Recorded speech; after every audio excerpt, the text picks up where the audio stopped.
Present us, O Lord, in all of our doings with thy most gracious favor, and further us with thy continual help, that in all our works, begun, continued, and ended in thee, we may glorify thy holy name, and finally, by thy mercy, attain everlasting life. Amen.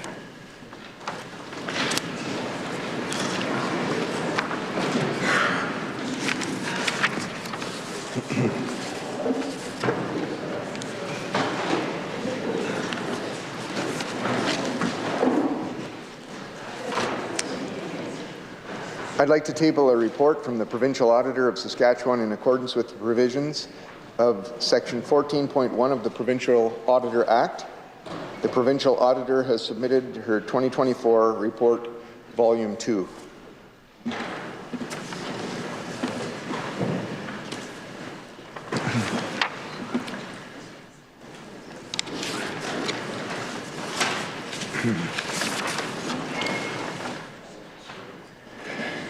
Oh, sorry. Is it okay? So just a ruling on the point of order from yesterday there. Yesterday, on Monday, December 2nd, 2024, the Deputy Government House Leader rose on a point of order alleging that during presenting petitions, the member for Saskatoon Chief Mistwasis and the member from Regina University both presented petitions on the subject of gas tax in contravention of Rule 16.3D. The Opposition House Leader responded by asserting that the prayers of the two petitions differed significantly from one another and requested that they be reviewed. And so, looking into the matter, Rule 16.3D stipulates that no more than one petition on a subject may be presented during the period for presentation of petitions. Upon review of the Hansard, it is evident that the member from Saskatoon Chief Mistwasis and the member from Regina University both referenced the gas tax while representing their respective petitions. However, only one of these references was made within the prayer of the petition and was central to the petition's purpose. The other was made within the petition's preamble as part of a wider explanation of the petitioner's motivations for bringing forth the subsequent prayer. So indeed, closer examination reveals that the prayers of the two petitions are substantially different from one another. One calls broadly on the Government of Saskatchewan to meaningfully address the affordability crisis in Saskatchewan, while the other calls specifically for the government to suspend the collection of the provincial fuel tax from gasoline and diesel for a period of 6 months. While the subjects of these two petitions may have broad areas of overlap, they differ greatly in scope and purpose, and for this reason, I find the point of order not well taken. So, the member recognize the Minister of Education. Thank you, Mr. Speaker. I'd like to take this opportunity to do a couple of introductions here in the chamber here today. First of all, Mr. Speaker, in the West Gallery, I have a group from Swift Current that's visiting here today. A school group from Maverick School. We are joined by 11 grade 12 students, as well as accompanied by Krista Erickson and Scott Hunter. Give us a wave there, folks. And always great to have a group coming from Swift Current. I think the last chance they were here was about this time last year, I believe last December. And if I'm not mistaken, I believe it was, unfortunately for me, it was on the last sitting day of the session, and we didn't get a chance to meet afterwards. There was a vote in the chamber, but looking forward to having the opportunity to meet here today. So I'd ask all members to welcome the group from Maverick School in the great city of Swift Current. Here, here.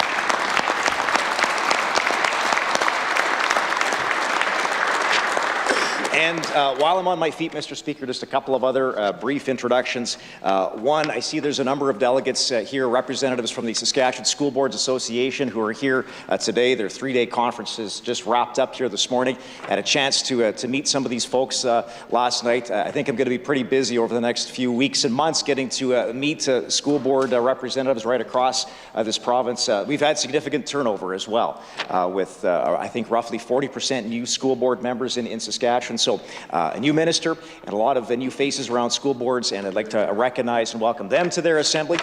In addition to that, Mr. Speaker, I also had a great meeting this morning with the Saskatchewan Teachers Federation and President Samantha Beacott, who is here today in the Speaker's Gallery, as well as Bobby Taylor, Executive Director of the STF. We started off our meeting today touching on some very significant issues, Mr. Speaker, in this province. Number one, Bobby's pending retirement in about 3 months' time. time from her position at the SDF. Number 2, talking about dogs, and for Bobby and I, our shared passion, I would say, for dogs, and so was. And then after that, we got into the meat and potatoes of education, and just want to say thank you to them for the very good conversation here today. Looking forward to continuing that, building that relationship for the open and honest dialogue that we had today, and I know we will continue to have, as you represent just an amazing group of teachers right across this province. So on behalf of the government, I welcome the delegates from the SSBA and from the STF to their Legislative Assembly, Mr. Speaker. Recognize the member from Saskatoon Eastfield. Thank you, Mr. Speaker. I request leave for an extended introduction. Member has requested leave for extended introduction. Is leave granted?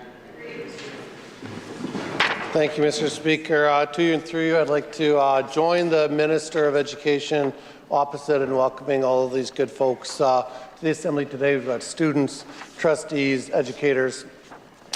We have a lot of folks with vested interests in what happens in our classrooms, and it's great to have such a broad spectrum of those people here with us today to watch proceedings in their Legislative Assembly. I want to take a quick minute to thank all of those trustees who are here with us in town for the SSBA Fall Assembly that's taking place right now. I had a chance to visit with many of them last night at the gathering at the Delta Hotel. It's wonderful to see so many new faces there. As the minister pointed out, there certainly is a lot of newness happening in the world of education in Saskatchewan, and it was good to connect with trustees old and new last night. I want to thank them for their dedication and to their elected service to this province.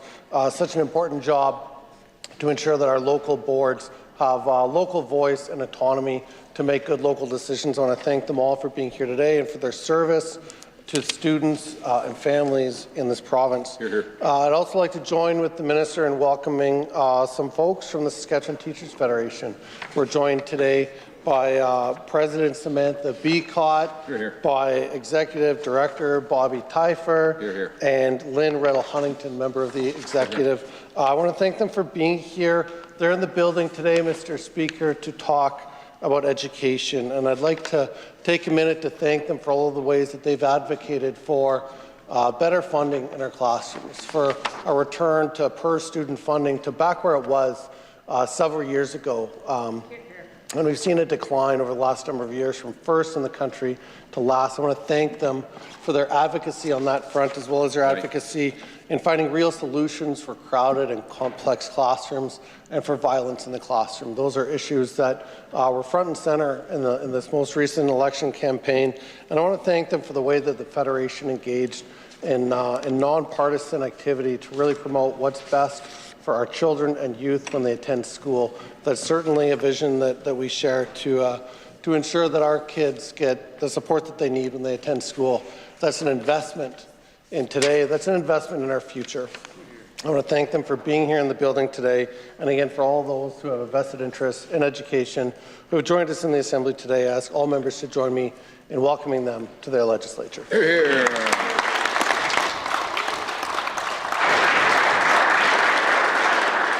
Recognize the Minister of Government Relations. Thank you, Mr. Speaker. Request leave for an extended introduction.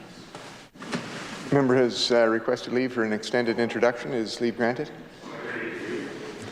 Thank you, Mr. Speaker. This morning, several of the members of the government and I, and along with the Premier, had the opportunity to attend the unveiling of a bison mount in the room 218 gathering place there in the legislature. Several of the individuals are gathered here today along with us in the legislature. I'd like to introduce them if I could. Elder Larry Oakes, Elder Alum Francis, Keegan Kitzel with the Saskatchewan Bison Association, Merrick Wigness with the Saskatchewan Bison Association, Kurt Wigness, Travis Graham, Sask Bison Association, Maria Adrino, Canadian Bison Association, Murray Feist, and Collie Wood, CEO of the National Circle for Indigenous Agriculture and Food. Mr. Speaker, we had a moment to participate in a pipe ceremony, a moment of reflection, and I wanted to welcome them wholeheartedly to their legislature and ask that all members of the legislature join me in doing so. Thank you very much.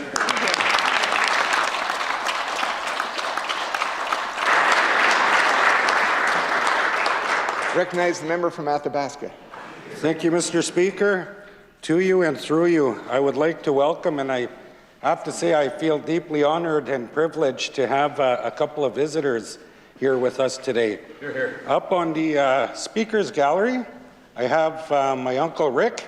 Rick LaLiberty is the mayor of CP6 Beauval, and also have his wife Valerie with him today.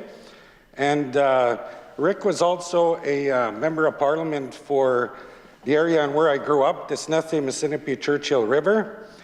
And in the East Gallery, I would like to welcome back, and I'm deeply honored to have one of my mentors here. This is Buckley Belanger, and he was an MLA for Athabasca for 26 years. And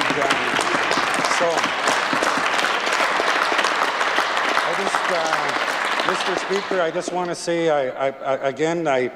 and like you can see, I have some shoes to fill, definitely representing my area, but I feel really blessed to have them here with us today.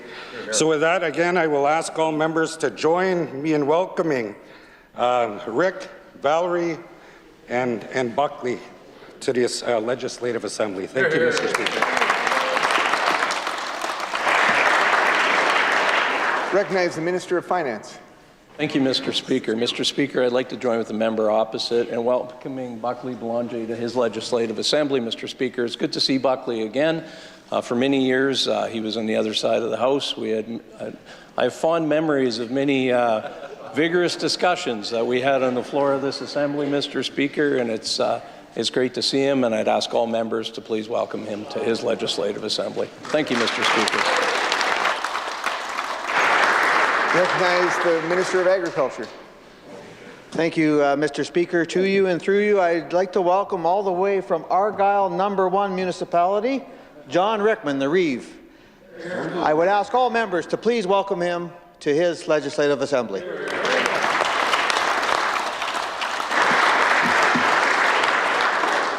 Recognize the member from Cumberland. Thank you, Mr. Speaker. I'd like to request leave for an extended introduction. Member has requested leave for an extended introduction. Is leave granted? Thank you, Mr. Speaker.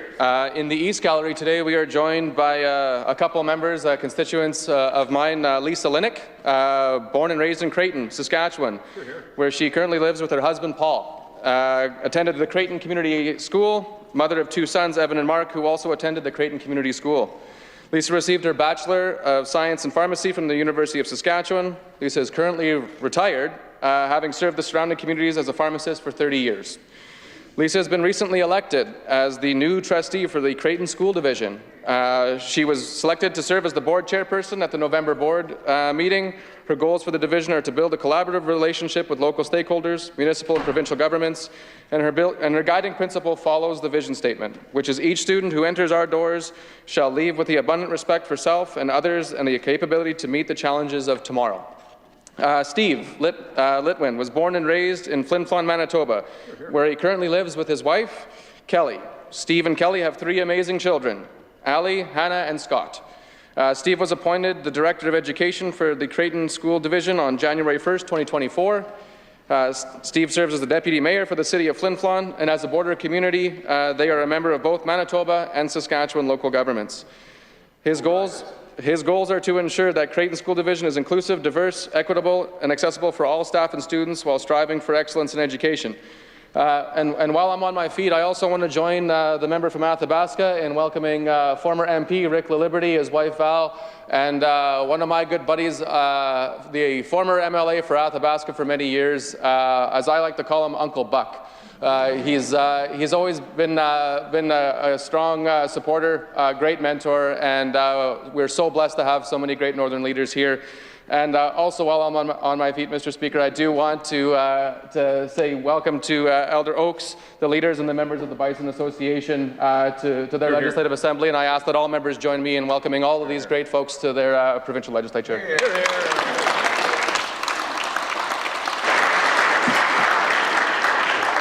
Recognized member from Moosomin-Momart. Thank you, Mr. Speaker.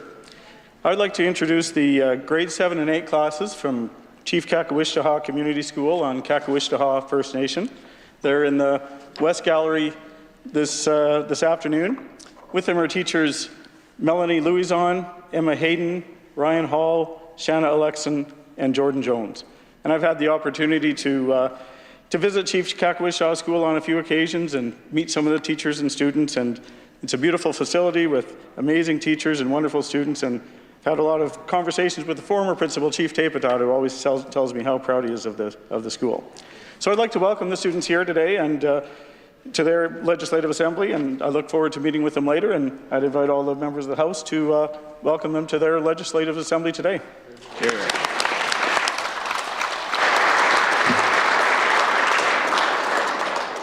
Recognize the member from Regina Mount Royal. Request leave for extended introduction. Member has requested leave for an extended introduction. Is leave granted? Thank you, Mr. Speaker. First, I just want to welcome Reverend Doug Armbruster that's joined us here today. Pastor Doug has been a leader in all the communities that he's lived. I'm very lucky that he's moved to Regina, and I'm very proud to serve as his MLA. He is the lead pastor at Calvary Baptist Church here in Regina. He lived before in Raymore. He was a school board member with Horizon School Division.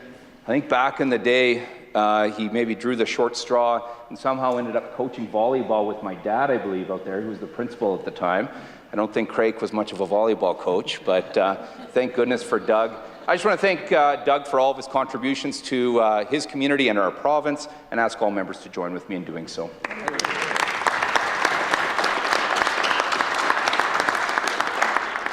While on my feet in the Speaker's Gallery, I want to introduce my good friend Monty, Harjinder Singh Sansarwal, who owns a local business, immigration business in our community. He's a lawyer, an immigration lawyer. He grew up in India, in Haryana.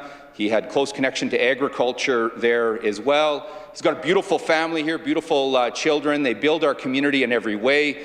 They're active members in the Sikh community, but the full broader community as well. It was a pleasure to connect with him and his family last week, for example, at the rodeo at Agribishan, and I know he was connecting back to some of his childhood experiences as well in doing so. But this is someone who works to build his community and his province, works closely with the University of Regina as well on international students and many other fronts. So I ask all members to join with me in welcoming Harjinder Singh Sansarwal to his assembly.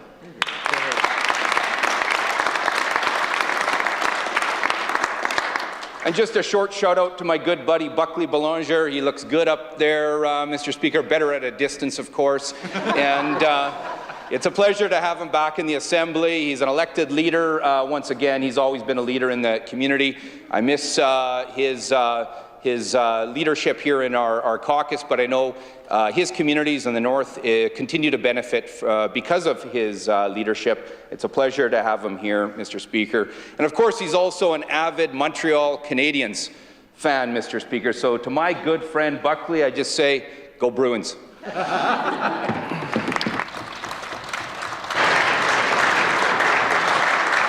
Recognize the member from Dakota Arm River. Request leave for extended introduction. Member has requested leave for an extended introduction. Is leave granted? Agreed. Mr. Speaker, I'd like to introduce you and my good friend. He's no stranger to the education scene here in Regina and across Saskatchewan. He is known to everyone in his network in the most admonishing terms. I'd like to welcome Coach Ryan Hall to his Legislative Assembly. Ryan and his wife Jody are retired teachers who continue to give back to the education of students in Saskatchewan. Coach Hall is a bit of a football guru. He's a championship player, coach, mentor, author, and a broadcaster. I appreciate his servant heart. He continues to teach well past his retirement and is currently doing a brilliant job at Chief Kakavishtaha Community School in leading students towards excellence. I ask all of us to welcome him to his legislature.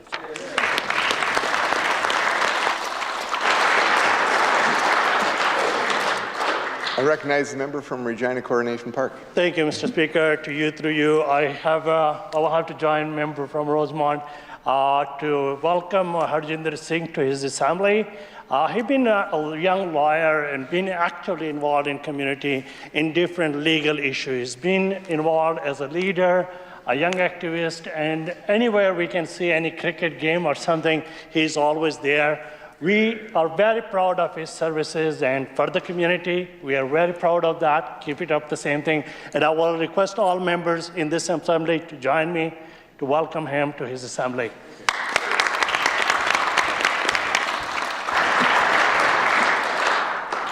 Recognize the member from Martensville, Blairmore. Thank you, Mr. Speaker. I would request a leave for an extended introduction, please. Member has requested leave for a extended introduction. Is leave granted?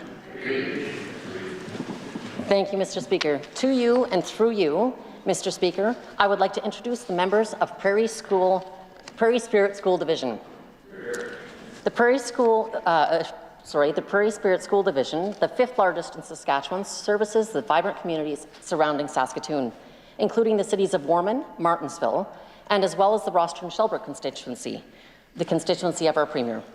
With diverse and growing population, Prairie Spirit is dedicated to fostering excellence in education and creating bright futures for students across the division. This year marks historic and exciting new chapter for the Board of Trustees. We have Kate Kading, I can give away Kate, thank you. Now her 2nd term being named the first ever female chair, bringing visionary leadership and unwavering dedication to the division. Thank you, Kate. We have Kim McLean. Kim is re-elected and takes on the role of vice chair, contributing to a wealth of strategic insight from her distinguished Navy background. We have Krista Ann Willems. Thank you, Krista. Also re-elected, embarks on her 2nd term, continuing with her commitment to building strong school communities in Prairie Spirit families. Mike Richards. Thank you, Mike. A seasoned executive whose leadership and passion for innovation will help drive the division forward. We have Shelby Pogmiller.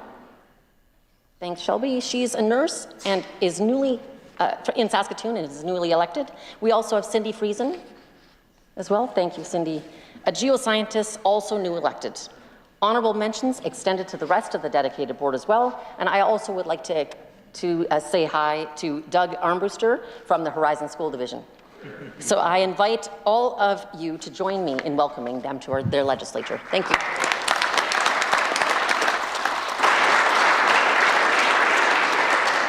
Recognize the member from Regina South Albert. Thank you very much, Mr. Speaker. I promise I will be brief. To you and through you to all members, I just want to join in, of course, in recognizing all the amazing trustees, municipal leaders, past leaders, and maybe future leaders who are here with us. And I want to give 2 special shout-outs in particular. I want to give a shout-out in particular to Mike up in the West Gallery there, who not only is a newly elected trustee, and somebody who I know our politics don't always align, but we share a deep passion for the cut and thrust of politics and an importance, belief in the importance of democracy and locally elected governments. Newly elected as a trustee, and of course no stranger to this assembly as the proud CEO of Surecom Industries and an advocate for business, for Saskatchewan manufacturing, and of course for the workers and families who make up industries right here in Saskatchewan and across Canada. And while I'm on my feet, Mr. Speaker, I would be a very bad daughter indeed if I did not recognize sitting in the East Gallery my dear old dad, Don Young, frequent flyer in the Assembly, wonderful father, great-grandpa, sadly not a reliable election volunteer in the 2024 campaign because he abandoned me, his firstborn child, to head north. I don't think he'd previously been north of Kelvington, but went up to Cumberland to knock doors for the new member from Cumberland, who I can't name, but treated my dad, Don, with such warmth and hospitality. So that, Mr. Speaker, I'll sit down, but I'd like to ask all members to join me in recognizing these 2 great gentlemen in their legislative assembly. Hear, hear.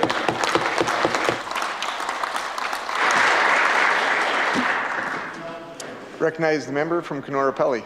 Mr. Speaker, to you and through you, I would like to introduce the former member of Kenora Pelly for 20 years, Mr. Ken Kravets, who's just sitting back here. I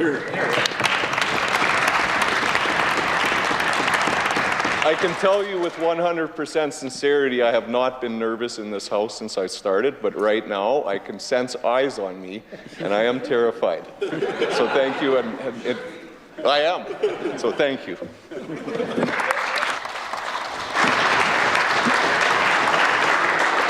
Recognize the member from Regina Mount Royal. Thanks, Mr. Speaker. I'd like to join with the member from Kenora to welcome the young guy that's seated at the back of the chamber here, Ken Kravets, former Deputy Premier, long-serving Education and Finance Minister. He never needed a microphone in this place, I can tell you that, Mr. Speaker, but I know he's taken seriously serving his province and our community as well. Now, Ken Kravets is an avid Toronto Maple Leafs fan, and to Ken, I say, go Bruins.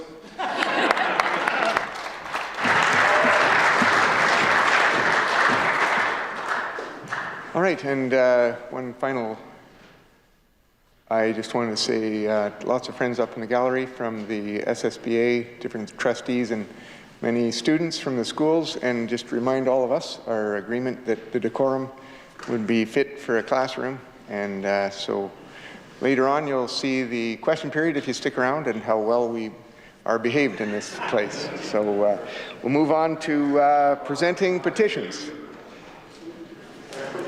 Recognize the member from Regina Northeast.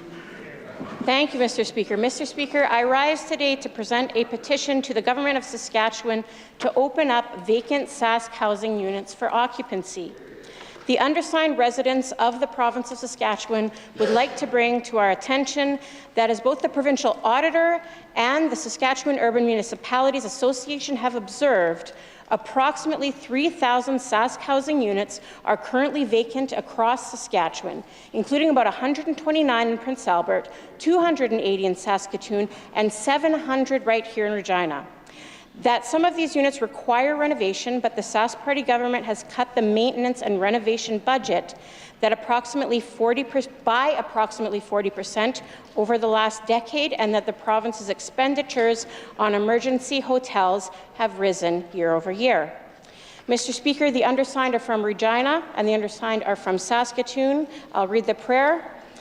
We in the prayer read as follows. We respectfully request that the Legislative Assembly call upon the Government of Saskatchewan to renovate Sask housing units that require renovation, make units available and affordable, and ensure that all the currently vacant Sask housing units are occupied. I do so submit, Mr. Speaker. Bravo. Recognize the member from Regina Douglas Park. Thank you, Mr. Speaker. I rise today to present a petition calling for universal access to birth control. Those who signed this petition wish to bring to our attention the following: that Saskatchewan has some of the highest rates of adolescent pregnancy in the country, that cost is one of the biggest barriers to accessing contraceptive birth control in Saskatchewan, especially among adolescents, and that having consistent and affordable access to contraceptive options is essential for promoting bodily autonomy, preventing unwanted pregnancy, and saving money on sexual and reproductive health care. I'd like to read the prayer. We in the prayer that reads as follows respectfully request that the Legislative Assembly of Saskatchewan call on the Government of Saskatchewan to adopt a policy making no-cost prescription contraceptive available to all Saskatchewan people. Those who signed this petition come from Saskatoon. I do so present.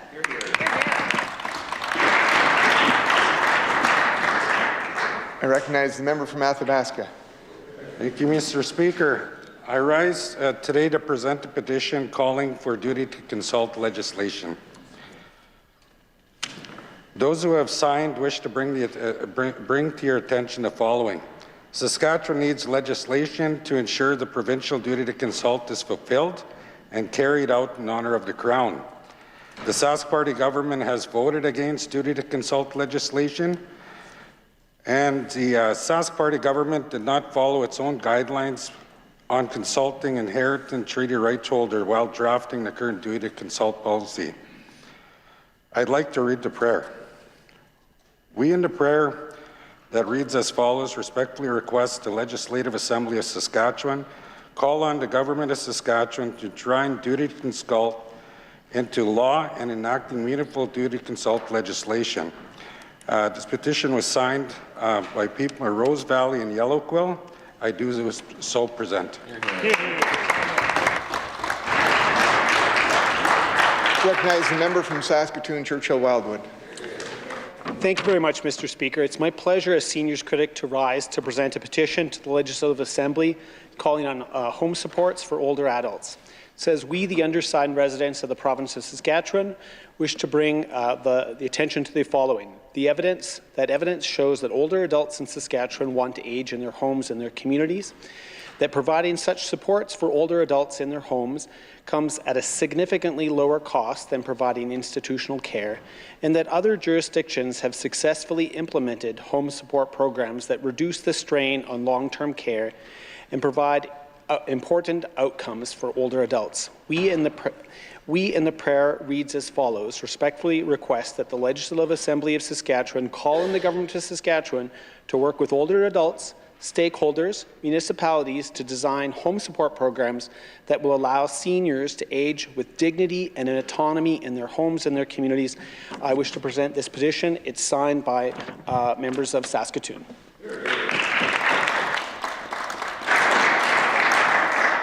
Recognize the member from Regina Coronation Park.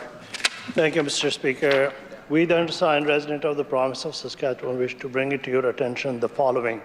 Saskatchewan people are struggling to keep up with increased cost of shelter, food, and basic necessities, as wages have not kept up with the rate of inflation. That more than 1/3 people of Saskatchewan are struggling with the cost of living. The Saskatchewan Party government could not provide immediate cost of living relief to Saskatchewan families by suspending provincial gas tax. That Saskatchewan NDP, Canadian Taxpayer Federation, and among others have been calling for immediate gas relief for not only months but years. That other jurisdictions have suspended or reduced their provincial fuel tax to make life more affordable for the residents of their province.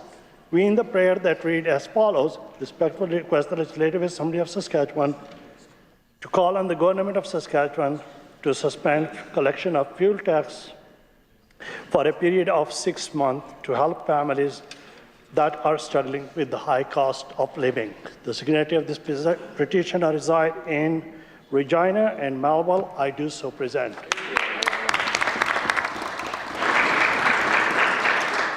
Reading and receiving petitions. Statements by members. Recognize the member from Dakota Arm River. Mr. Speaker, over a year ago, our government invested just over $2.4 million into the Outlook raw water and water treatment plant upgrades, an important and now completed project that is enhancing the lives of residents and businesses in Outlook and surrounding area. Former Mayor Maureen Wiederman stated, "The water project positions this region as an attractive place to start a business, build a career, and raise a family." The new Outlook Mayor, Ryan Husband, and I couldn't agree more with you, Maureen, because it has allowed a new commercial industrial subdivision to be developed on the east side of town, a location in which Bree Campbell has expanded her business, Dynamic Auto Body, with a brand new building now able to serve a broader portion of the region and creating new jobs in the community. Bree is not just a business leader, but also gives back to our province by serving as a re-elected councillor on the RM of Rudy. Another business that excels in flourishing community of Outlook is AG Foods. Blake Taylor is a community leader that serves as a chair on the community's Riverview Golf Course. Blake also deeply cares about the safety of his community. It's why he has created the Fuel the Fire Hall, Fill the Food Bank initiative that will see his company, AG Foods, match food donations as part of the program and provide upwards of $5,000 towards the fundraising for a new fire hall. Blake Taylor and Bree Campbell, I thank you. You and the many other humble, hardworking individuals who reside in Dakota Arm River. You are leaders who pursue excellence, build our economy, and give us a stable and bright future for our province.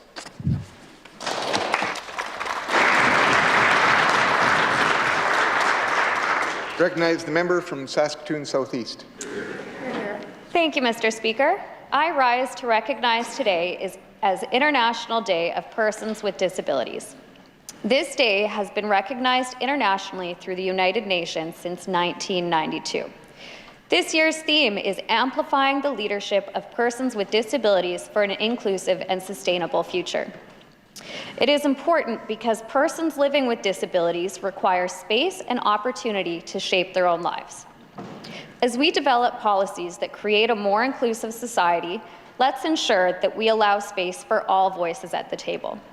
Mr. Speaker, an estimated 1.3 billion people experience significant disability. This represents 16% of the world's population, or 1 in 6 of us. Unfortunately, many people with disabilities face discrimination, stigma, poverty, and exclusion from equal opportunities. That is why we must work together to ensure that those with seen and unseen disabilities have equitable access to opportunities and are involved in the development of policies that affect them. Mr. Speaker, with this year's theme of amplifying the leadership of persons with disabilities for an inclusive and sustainable future, I hope to see this government take real action to improve the lives of persons with disabilities. I ask that all members join me in recognizing International Day of Persons with Disabilities.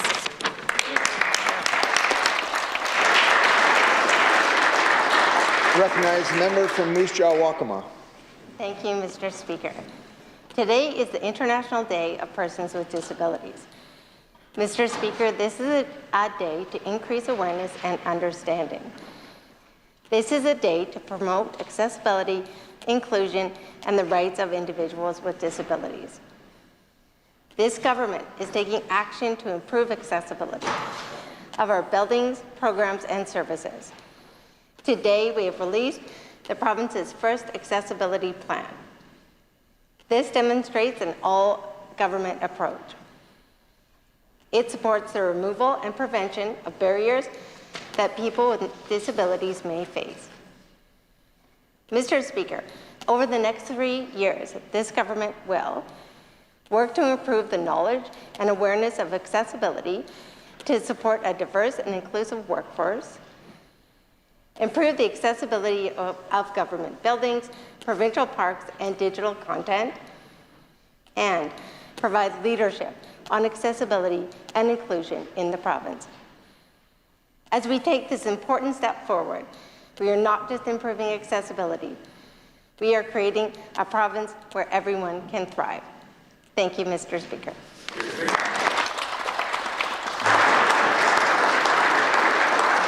I recognize the member from Cumberland.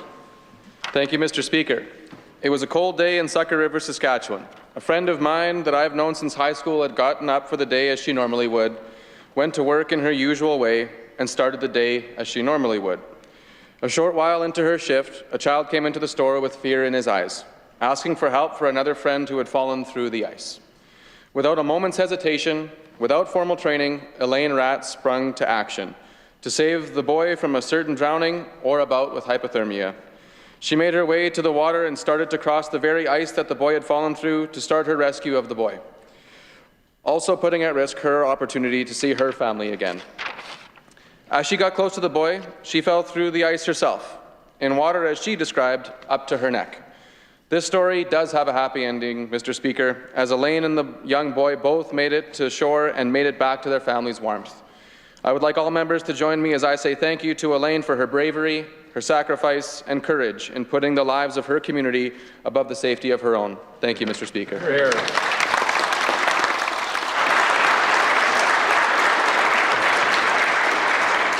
I recognize the member from Prince Albert, Carleton. Thank you, Mr. Speaker. On Friday, the Premier and the Minister responsible for Parks, Culture and Sports had the opportunity to attend the Parkland Ambulance Care's 50th anniversary gala. For half a century, Parkland Ambulance Care has been ensuring that Saskatchewan residents have access to consistent and timely EMS services within the community of Prince Albert and its surrounding rural northeast communities. Through their dedicated organization, they have played a vital role in enhancing and stabilizing EMS services. This milestone is a testament to their unwavering commitment to the well-being of Saskatchewan residents. Mr. Speaker, Parkland Ambulance has evolved and grown from 2 ambulances on day 1 to today's fleet of 11 ambulances, 2 rover vehicles, a mobile response unit, and over 60 employees working from 2 facilities. This expanded scope of services has enabled communities throughout Parkland Ambulance's service area to benefit from reliable ambulance service. Our government is committed to supporting this momentum and growth. Over the last 2 budgets, we have provided funding for an additional 17 full-time equivalent paramedic positions to support Parkland Ambulance in staffing additional ambulances in Prince Albert. Mr. Speaker, I ask that all members join me in congratulating Parkland Ambulance on this milestone and extending our thanks to the paramedics, dispatchers, and support staff. Thank you, Mr. Speaker.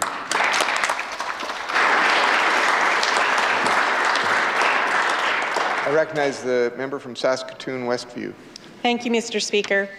Today I would like to recognize Camponi Housing Corporation, a nonprofit corporation which provides affordable housing to Métis and First Nations residents in Saskatoon. With the weather growing colder and colder, we must remember how important access to housing is to each and every one of us.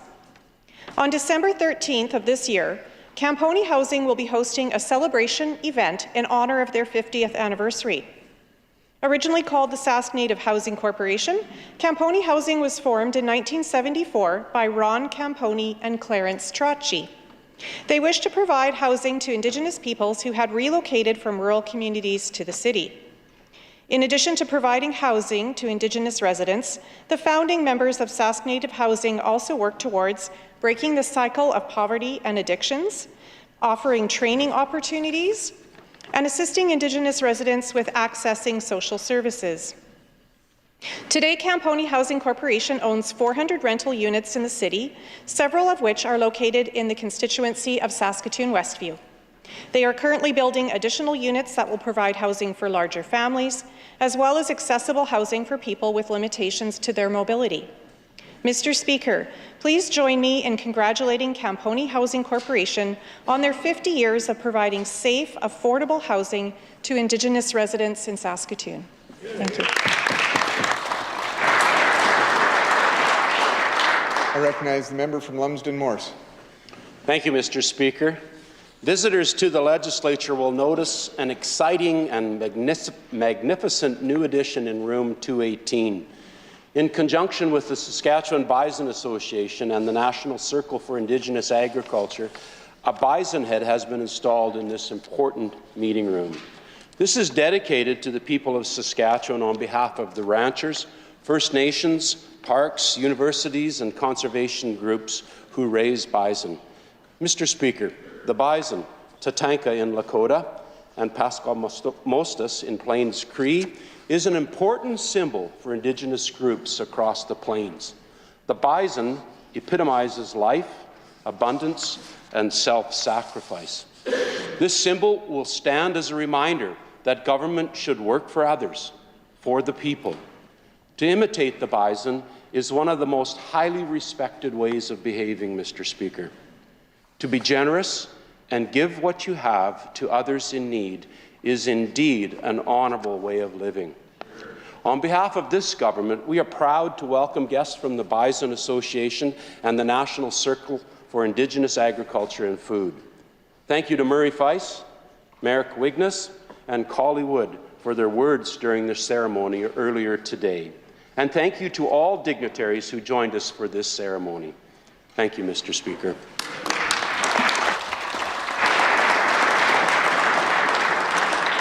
Question period. Recognize the Deputy Leader of the Opposition.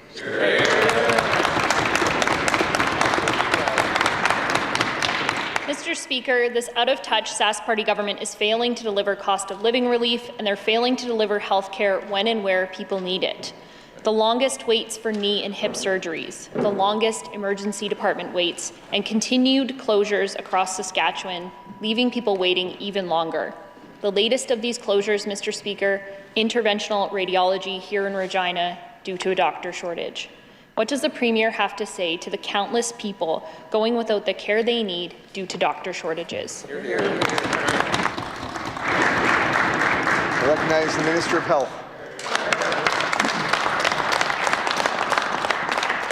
Thank you, Mr. Speaker. Mr. Speaker, we understand that healthcare is important to the people of this province. That's why in last week's throne speech, we outlined a couple of very important goals that this government has. A goal to have every person in this province be able to access a primary care provider over the next 4 years and increase the volume of surgeries that will be done in this province to ensure that people have a reasonable waiting time to get an important operation done. When it comes to attracting health human resources, whether that be general practitioner physicians or nurses or specialists, as the member pointed out, Mr. Speaker, we continue to look at new incentives and new ways to attract these people to come and practice here in Saskatchewan and keep the students studying in those programs right here in this province. Hear, hear. Hear. I recognize the Deputy Leader of the Opposition. Mr. Speaker, these are critical medical services that are needed right now in this city. That's right. Mr. Speaker, we received memos on the closures to interventional radiology at the Regina General and Regina Pasqua. The memos show that the central line placements, including PIC and port lines, were unavailable throughout September until October 3rd due to doctor shortages, leaving many patients without the care they need and deserve. One of those patients is here today, Mr. Speaker, Lynn Robertson. Lynn has been waiting well over a month for a PIC line here in Regina. Can the Premier explain why patients like Lynn are still waiting for access to basic health care in Regina? I recognize the Minister of Health. Thank you, Mr. Speaker, and thank you to the member opposite for the question, and thank you and welcome to Lynn, who's joined us in the legislature today. Thank you for bringing these important issues to our attention. Mr. Speaker, I can tell you that between the Ministry of Health and the Saskatchewan Health Authority, recruitment of specialists, especially interventional radiologists, Mr. Speaker, right here in Regina, continues to be a priority. We're working closely with the Saskatchewan Health Authority to find long-term placements for these important positions. In the interim, Mr. Speaker, we are working with the Saskatchewan Medical Association to find locum coverage. Again, Mr. Speaker, we know how important it is for people in this province, Lynn and many others, to have timely access to the care that they need as close to home as possible. Thank you. I recognize the Deputy Leader of the Opposition. Mr. Speaker, Lynn is here because she's been waiting well over a month for a PIC line. She was diagnosed with cancer for a third time and underwent a double mastectomy in September. As someone who has gone through many rounds of chemotherapy, she knows that having a PIC line will ensure that she receives her cancer treatments without issue. She advocated for herself as hard as she could, but she's been forced to undergo 2 difficult and painful chemo treatments without a PIC line. To the Minister, when can patients like Lynn expect to receive care here in Regina? Recognize the Minister of Health. Thank you, Mr. Speaker. And, Mr. Speaker, I mentioned this last week, in regards to epilepsy, but Mr. Speaker, the same is true when it comes to Saskatchewan residents battling cancer, Mr. Speaker. Every one of our families has been touched by this, and so, Lynn, I understand that it's a challenging time to be going through treatment, Mr. Speaker. This is exactly why I talked about, Mr. Speaker, in my previous answers about the intense recruitment and efforts that we're undertaking with the Saskatchewan Health Authority, with the Saskatchewan Medical Association, Mr. Speaker. These are priority positions we're working to fill as quickly as possible, Mr. Speaker, so that people in this province can have timely access to care. Thank you. I recognize the member from Regina Rochdale. Thank you, Mr. Speaker. Lynn is my constituent. She was willing to travel for a PIC line. She went all the way to Yorkton, but the procedure was unsuccessful due to the limited equipment to which Yorkton Hospital has access. She was referred back to Regina to wait again, but this time she was informed that she'd be waiting well into the new year. How can the minister continue to defend his recruitment and retention plan when patients can't receive basic care here in our capital city? I recognize the Minister of Health. Mr. Speaker, I can tell you that the reason that we do focus on recruitment and retention is exactly for situations like this, Mr. Speaker, so that we can improve care in this province, make sure that that care can be accessible, whether you live in Regina or whether you live in a rural community, Mr. Speaker. I think back to the announcement that we made last week, Mr. Speaker, the hiring of 9 new physicians into the Saskatchewan Cancer Agency, both in Saskatoon and here in the capital city, Mr. Speaker. It's these types of efforts that will benefit all of us, Mr. Speaker. Thank you. I recognize the member from Regina Rochdale. Mr. Speaker, Lynn and her family have gone through enough. She has been through 3 separate cancer diagnoses. She has been through countless chemotherapy and radiation treatments, biopsies, and surgeries. A quote from Lynn: "In the midst of a cancer diagnosis and chemotherapy treatments, it is appalling to me that I have had to work so hard to advocate for myself for a PICC line or a port insertion without any hope that this will happen." Will the minister meet with Lynn today and ensure that she and other patients like her have timely access to basic care? Hear, hear. I recognize the Minister of Health. Thank you, Mr. Speaker. Mr. Speaker, I'd be happy to meet with Lynn this afternoon after question period. Thank you.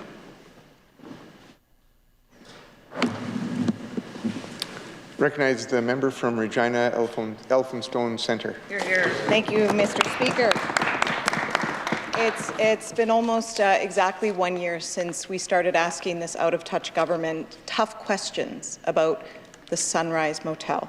That's the motel where Gary Gruhl, the former Sask Party member for Regina Northeast, jacked up his rates more than 50% once the public started picking up the tab. The Conflict of Interest Commissioner investigated and ruled that Gruhl broke the law. Today, the auditor released a report and found the Sask Party government still doesn't have measures in place to protect the public and get good value for money. When is the Sask Party government going to clean up its act so that taxpayers won't be ripped off on inflated hotels once again? I recognize the Minister of Social Services. Thank you, Mr. Speaker. Mr. Speaker, the auditor's report did come out earlier today, and in that report there were 4 recommendations, and the Ministry of Social Services is committed to ensuring that all 4 of those recommendations in the auditor's report is looked after. One of those recommendations has actually been completed, Mr. Speaker. The other 3 are partially completed, and we're going to keep working towards that until they are completed. Thank you. I recognize the member from Regina Elphinstone Centre. Thank you, Mr. Speaker. One of the auditor's findings today is that the Sask Party government doesn't report out spending on hotels for social services clients in public accounts. Back when I asked about this, the Sask Party government laughed. They guffawed and accused me of not understanding the rules. Well, the auditor's report today is clear. The Sask Party government's rules just aren't good enough. Will the minister commit today to reporting these kinds of expenditures through public accounts? I recognize the Minister of Social Services. Thank you, Mr. Speaker. That indeed is one of the recommendations that's in the report, and that's one of the recommendations that has been partially completed.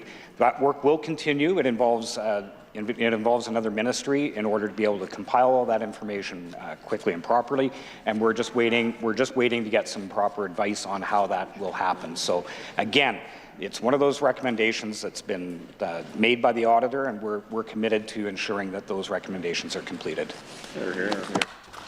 I recognize the member from Regina Elphinstone Centre. I'm certainly glad to hear the minister's commitment that they'll change how they report that out, Mr. Speaker, but let's review what's happened here. Because of failed Sask Party housing policies, reliance on hotels shot up. Mr. Gruhl, despite having never really rented to government clients before, stepped in and benefited from government contracts, and while doing so, he inflated his rates more than any other hotel across Saskatchewan. He refused to follow the Commissioner's direction. Not only did he break the law, but taxpayers ended up paying almost $1 million, Mr. Speaker. Saskatchewan people expect some answers, and they expect some accountability. Hear, hear. Does the Sask Party government agree? Hear, hear. Hear, hear. I recognize the Minister of Social Services. Thank you, Mr. Speaker. The member would well know that that individual is now a private citizen, and we're focused on the auditor's recommendations moving forward, and we're working on the 3 that are partially finished, and we've also completed 1 other. So that's where our focus is on now, is moving forward and not looking backward. Hear, hear. I recognize the member from Regina Mount Royal. Hear, hear. Mr. Mr. Speaker, the provincial auditor also flagged the Sask Party government's failure to make sure foreign entities can't buy farmland in Saskatchewan.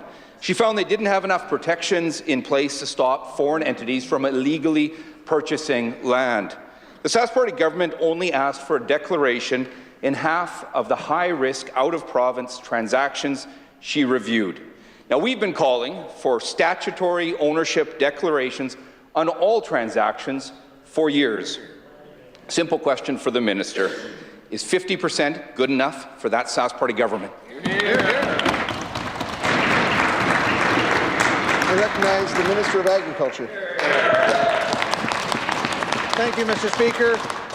We thank the auditor and welcome the recommendations put forward in the report. As indicated in the report, the audit did not find any confirmed instances of unauthorized foreign ownership. The audit also found the board's existing procedures were appropriate, effective, and fulfilled the board's legislative mandate. There is always more room for improvement, and the board will continue to focus on process improvement. Thank you, Mr. Speaker. Recognize the member from Regina Mount Royal. Mr. Speaker, Saskatchewan people expect that if laws are broken, that they will be followed. If there are laws, that they will be followed. And when those laws are broken, there will be consequences. All over rural Saskatchewan, people are concerned that foreign entities are illegally buying up Saskatchewan farmland. And now the auditor is flagging that when they're dealing with the lawbreakers, the Sask Party government, quote, does not have escalation procedures for staff to take further action, example, fines or penalties, end quote. When will we see some real consequences, some real teeth to stop the illegal purchase, foreign purchase of farmland in Saskatchewan? Recognize the Minister of Agriculture. Thank you, Mr. Speaker. As indicated in the report, the audit did not find any confirmed instances of unauthorized foreign ownership. The report also said there are effective measures in place to monitor this. The board has already discussed many of the recommendations made by the auditor. The majority of the recommendations are items where a process that were being used. However, procedural documents are now being created and reviewed by the board and implemented. Many of the recommendations suggested by the auditor have already been prioritized, and the implementation of many of these recommendations has already begun. Thank you, Mr. Speaker. I recognize the member from Regina Mount Royal. You know, everyone in Saskatchewan agrees foreign entities outside our country shouldn't be controlling Saskatchewan farmland or breaking our laws. Letting this run rampant is bad for producers, and it's bad for our province. We've been calling for action on this for years. That Sask Party government's approach has been kid gloves and to look the other way. When will we see real action from this Sask Party government to crack down on the illegal purchase, foreign ownership in our province? I recognize the Minister of Agriculture. Thank you, Mr. Speaker. As indicated in the report, the audit did not find any confirmed instances of unauthorized foreign ownership. Mr. Speaker, our Farmland Security Board is effective in managing our farmland sales. We will continue to support the board as they do excellent work, and we are committed to continuous improvement, particularly as it relates to documentation of board decisions and processes. Thank you, Mr. Speaker.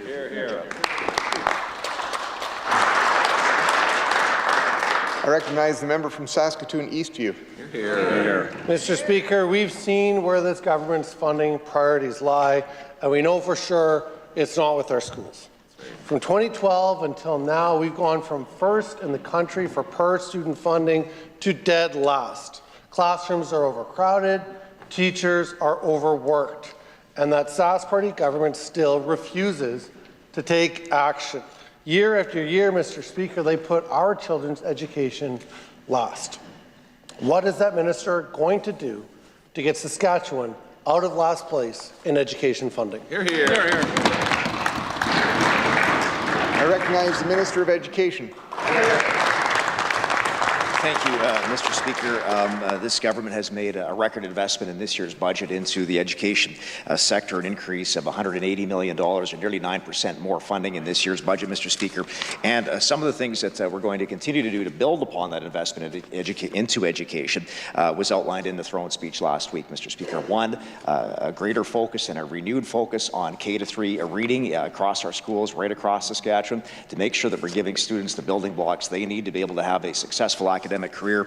Number two, Mr. Speaker, an expansion of the Specialized Supports Classrooms Initiative, which is currently being piloted in 8 school divisions across the province with significant amounts of success in helping to, number one, hire more teachers as well as more EAs to provide these additional supports to deal with and to be able to help students that do have some additional complexities in the classroom, to help them be able to better learn, Mr. Speaker, and we'll continue to make an expansion of that particular program right across Saskatchewan. Thank you, Mr. Speaker.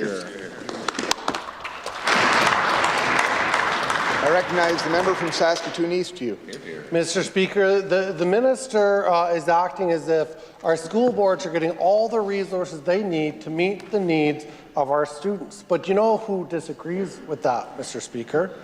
His own member from Batoche. In her role as chair for the Sask River School Division, she saw firsthand that funding for school boards is simply not sustainable. Right. That's why she wrote, quote, "We have to find it in our budget."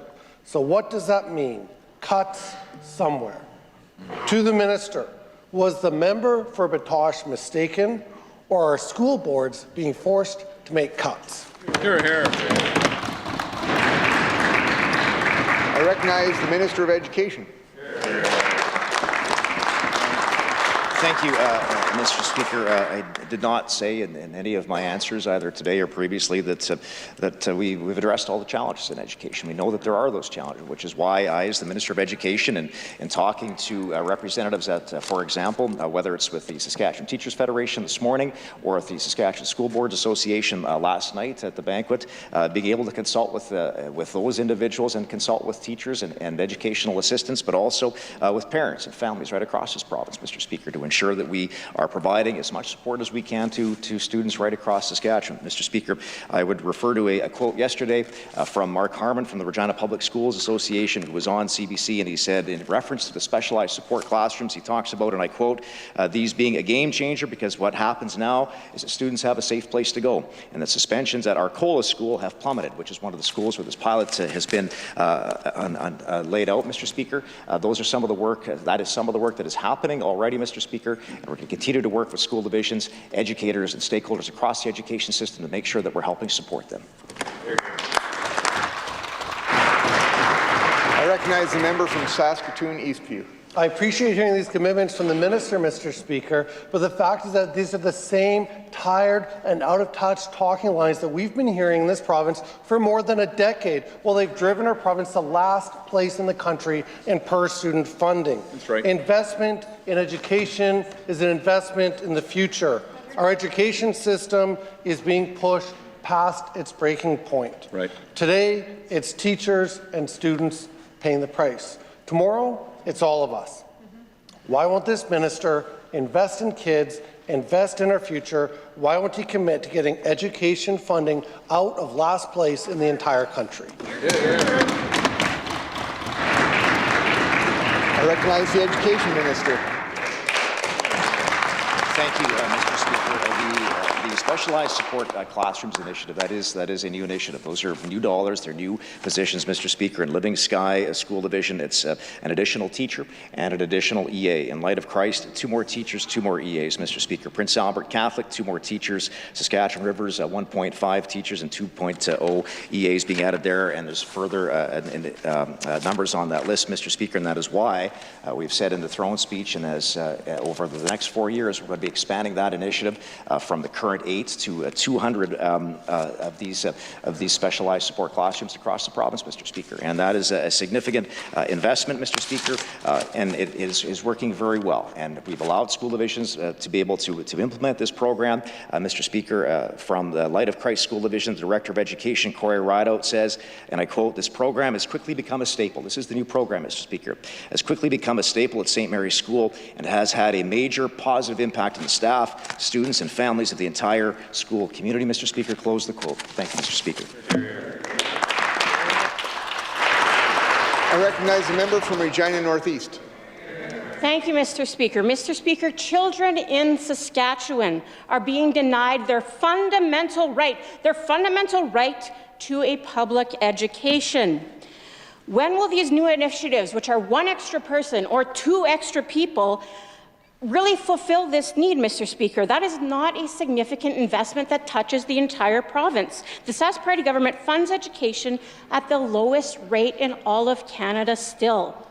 This is hard on all students, of course, but it's especially hard on students with special needs. Without those proper supports, the students don't get the education, yes, but they also don't get the very life that they deserve, Mr. Speaker.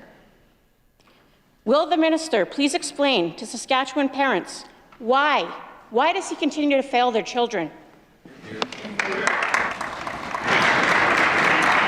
I recognize the Minister of Education.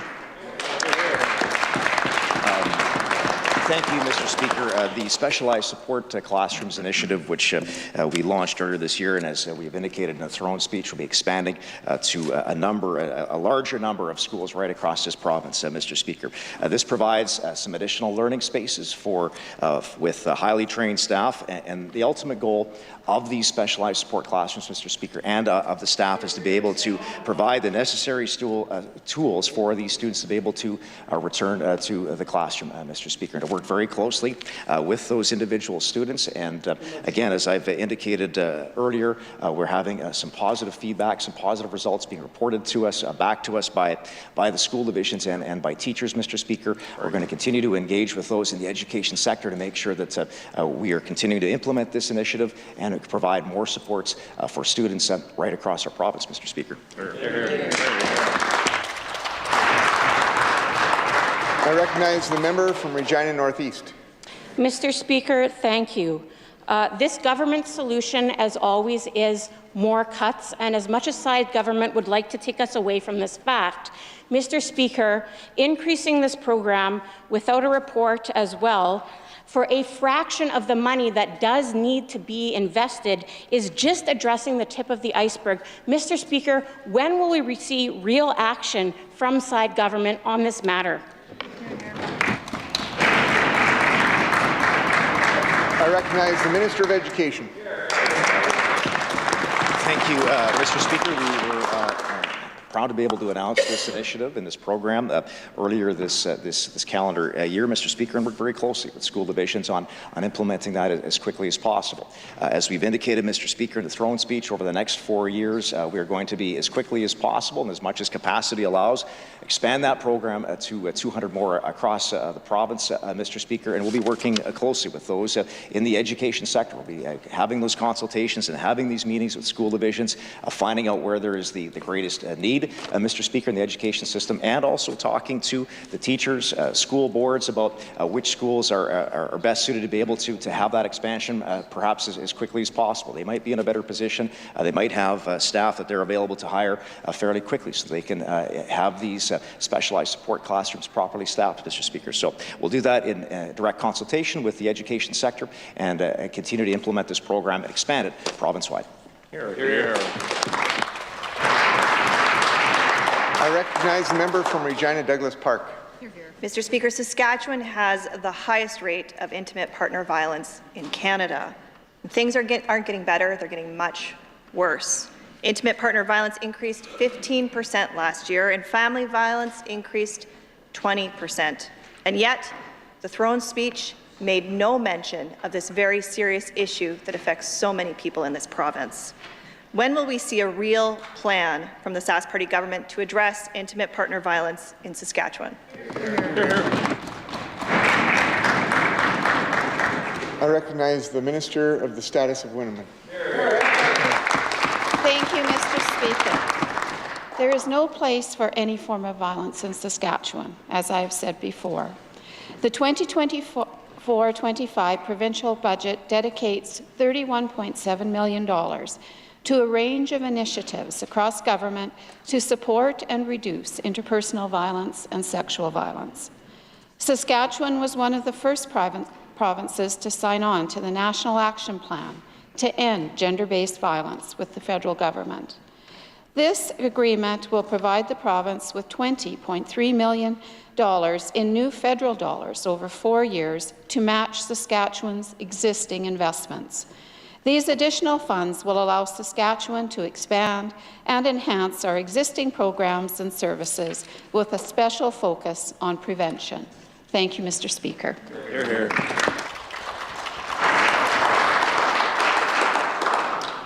Ministerial statements. Introduction of bills. Item number 1, Minister Jeremy Harrison.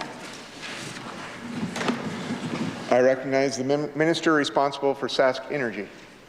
Thank you, Mr. Speaker. I move that Bill number 2, the Sask Energy Carbon Tax Fairness for Families Amendment Act 2024, be now introduced and read a first time.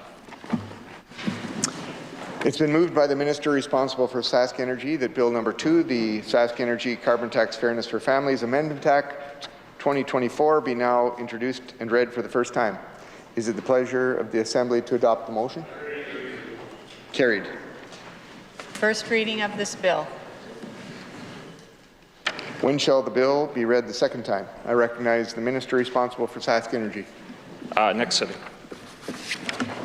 Next sitting.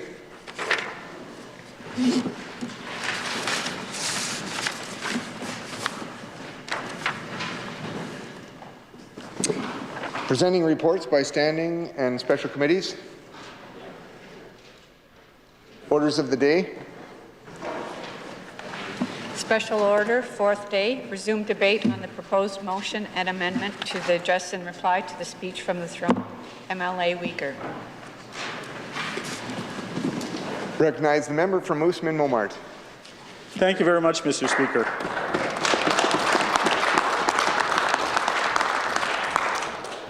And Mr. Speaker, it's with great humility and a sense of responsibility that I rise today to address this chamber. And first of all, Mr. Speaker, let me congratulate you on your new role as Speaker of this Assembly. I know that you're a person of unquestionable integrity, and I know that you and the Deputy Speaker will both fill your roles very well in this Legislative Assembly. And let me congratulate all the members of this House on their elections. I know that every single one of us is here because we want this province to keep moving forward, to live up to its full potential. Despite our different experiences and different perspectives, each and every one of us wants this province to be the best that it can be. Each and every one of us made sacrifices and worked incredibly hard to become members in this chamber. And each and every one of us is going to work hard for the next 4 years to represent our constituents to the best of our abilities. I look forward to working with all of you over the next 4 years. I've enjoyed meeting my colleagues on this side of the House. They all seem to be full of energy, enthusiasm, and drive to keep moving this province forward.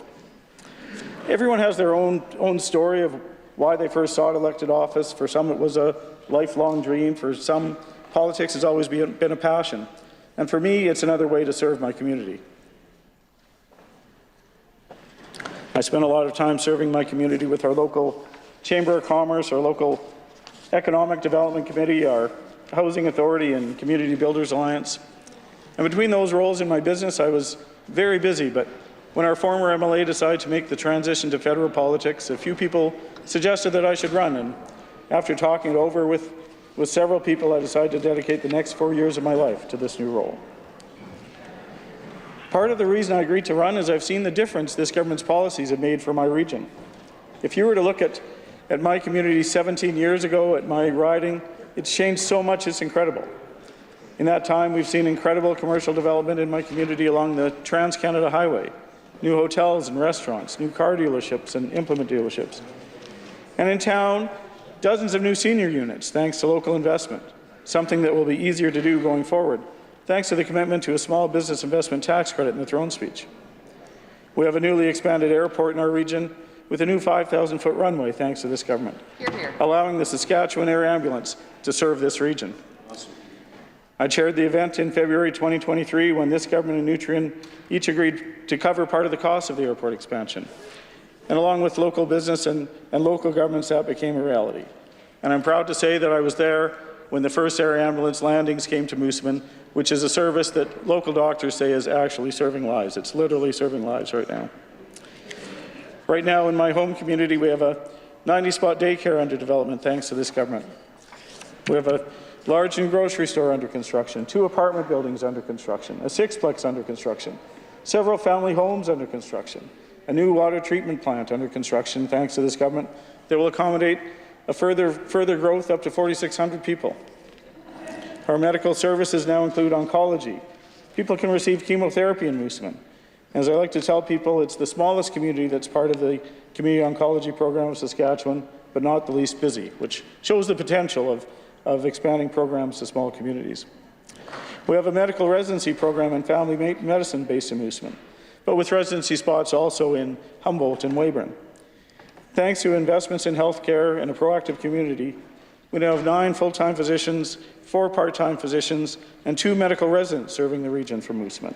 And that compares to 2 doctors when I first went to Moosomin. And we have people from all over Canada and all over the world coming to make our region home, coming to build our communities and build our province. There's no comparison between my community today and what it was 17 years ago, between my whole riding today and what it was 17 years ago. And that's one reason I agreed to run.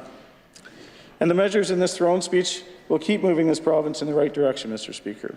They'll keep moving this province forward. It's a new start, building our province on a solid foundation. And part of the reason I agreed to run is I saw how responsive this government can be. This government was there for my communities when they had needs because of the growth of the region. And last year, Mr. Speaker, a young Ukrainian student named Victoria came to me with an issue. She's here in Canada under the CUAET, the Canada-Ukraine Authorization for Emergency Travel.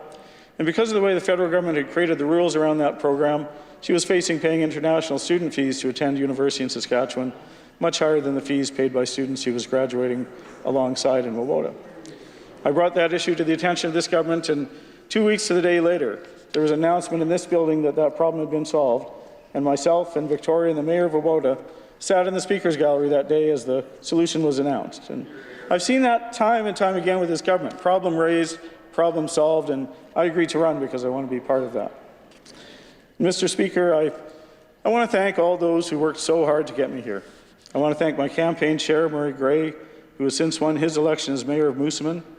Murray did a lot of hard work and had a lot of good advice throughout the campaign. And I thank Tyler Thorne, who handled the finances for the campaign and did an amazing job.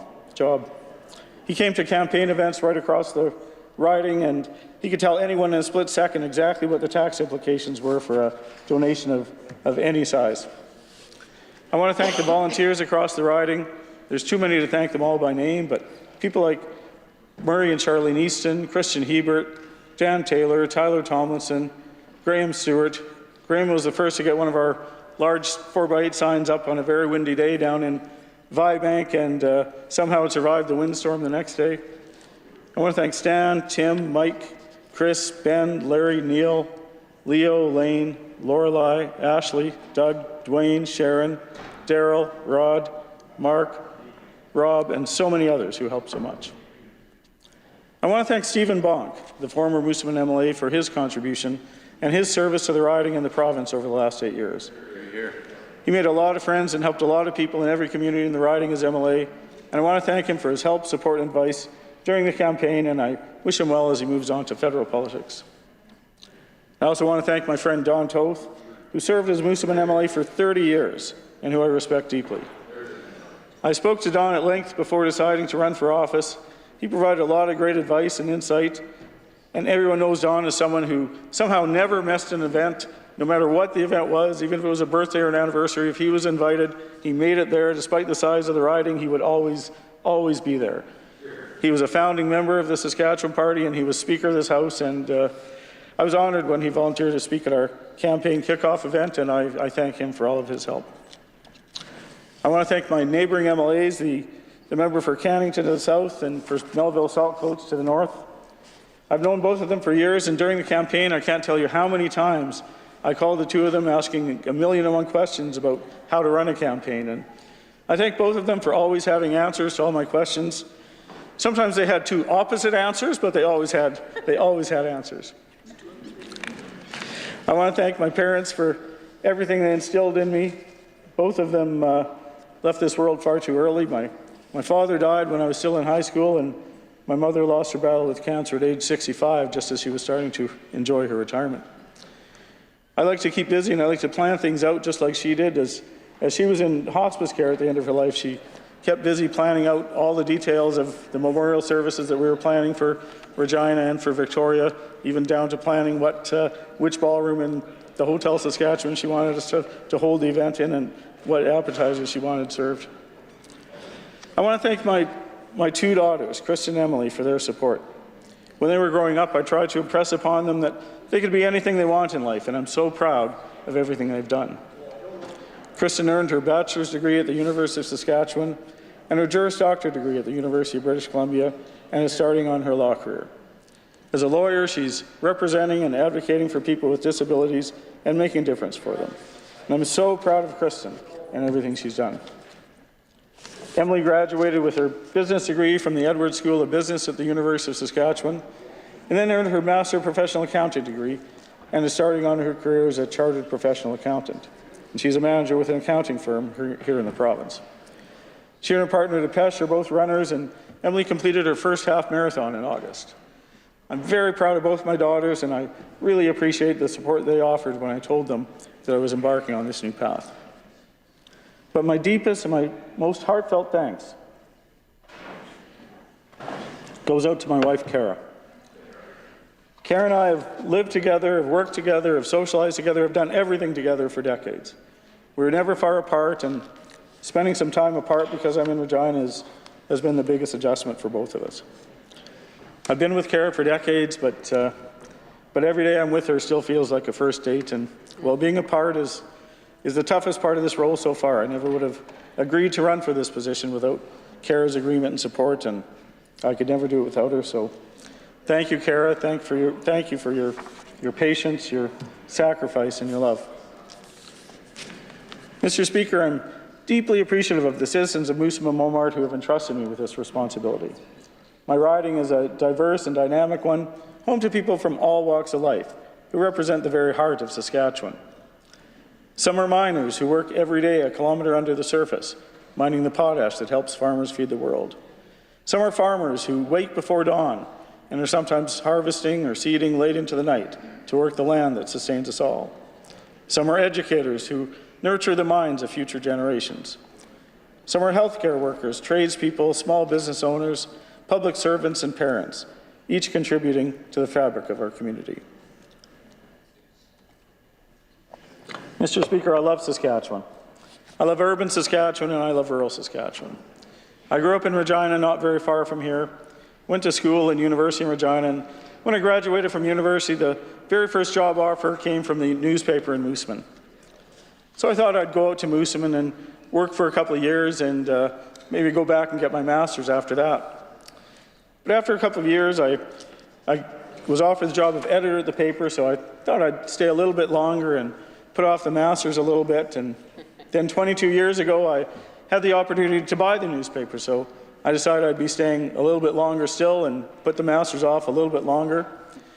And now I've somehow found myself another job, so technically, Mr. Speaker, I'm still saving for college, and one day I'll go back and get that master's. But Mr. Speaker, I fell in love with rural Saskatchewan. I fell in love with the people and the lifestyle and with a get-it-done attitude. Mr. Speaker, the business I own, we believe to be the oldest Saskatchewan-owned business. The first issue came out October 2nd, 1884, 21 years before Saskatchewan became a province. So in October, we celebrated our 140th anniversary as a business. And we're very fortunate, Mr. Speaker, to have a supportive community and an amazing staff so that after 140 years, our business is still growing.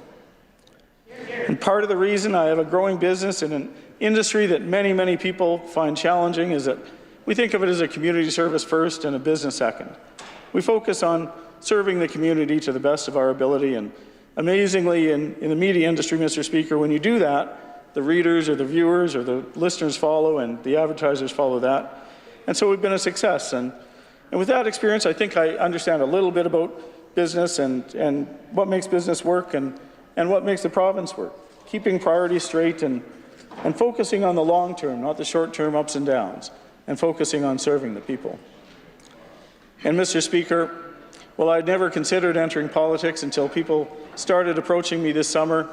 My career prepared me for this because I've been listening to people, trying to understand their problems and trying to find solutions for my entire career. And I got to meet a lot of politicians along the way who I learned from. A few members of this House from both sides have been in the newspaper office in Moosomin for interviews, including the Premier and the 3 previous Premiers, along with federal leaders and Prime Ministers, and I've learned something from all of them. Mr. Speaker, I have a deep respect for the value of this institution and the importance of democracy. I've been very fortunate in my life and I've had the opportunity, among many other things, to travel to parts of the world where being able to simply vote for the candidate of your choice is not a right that people enjoy, places where there is no representative government. I traveled with the Canadian International Development Agency through Vietnam, through the whole country, from tea-growing areas in the hills north of Hanoi to isolated villages in the Mekong Delta accessible only by water. I had the opportunity to talk to a lot of people in that country, and I have an understanding of what it means to live in a country where the relationship between the people and their government couldn't be more different than the relationship between the people and the government here. That experience left me with an appreciation for the people of Vietnam. I met some amazing people there, but also more of an appreciation for the system of government we enjoy here, and an appreciation for our democracy. I spent some time, Mr. Speaker, in Afghanistan, where there was an effort to bring democracy to that country. And to this day, the loudest laugh I have ever heard in my life is when I said to my insurance agent, "I'm going to Afghanistan, I'd like to increase my coverage." He let me know that was not going to be happening. But it was an amazing experience. I'd been in other dangerous places. I'd been in Mindanao in the southern Philippines when there was an ongoing insurrection by the MNLF. But nothing prepared me for Afghanistan. I was in minefields covered head to toe in Kevlar. I was based in Kabul and traveled to villages and up to Mazar-e Sharif in the north. I was at voter registration drives there where security was always tight because there were forces that did not want democracy to take root there. Election workers were killed for trying to bring some of the basic rights that we enjoy here to that country. They were willing to put their lives on the line for democracy, and some of them lost their lives in that effort. And when the Taliban took that country 3 years ago, I spent 6 months of my life working to bring my interpreter, Qassem, and his family from Afghanistan. Qassem had protected my life in Afghanistan, and I had to do everything possible to protect his. The effort consumed a lot of my time for 6 months, and there was no guarantee it would work.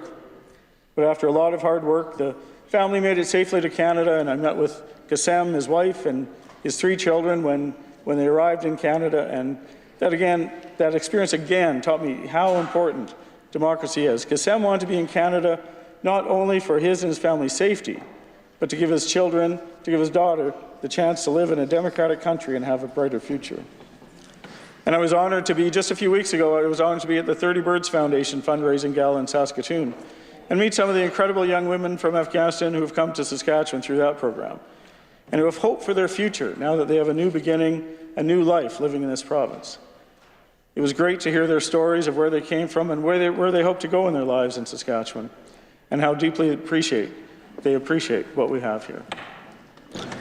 Mr. Speaker, I never take our democracy for granted because I know people who have risked their lives, and I do mean literally risked their lives, to be able to live in a democratic country, and I will never take that for granted. Mr. Speaker, I'm proud to represent a lot of progressive, growing communities that are looking toward the future and investing in their future.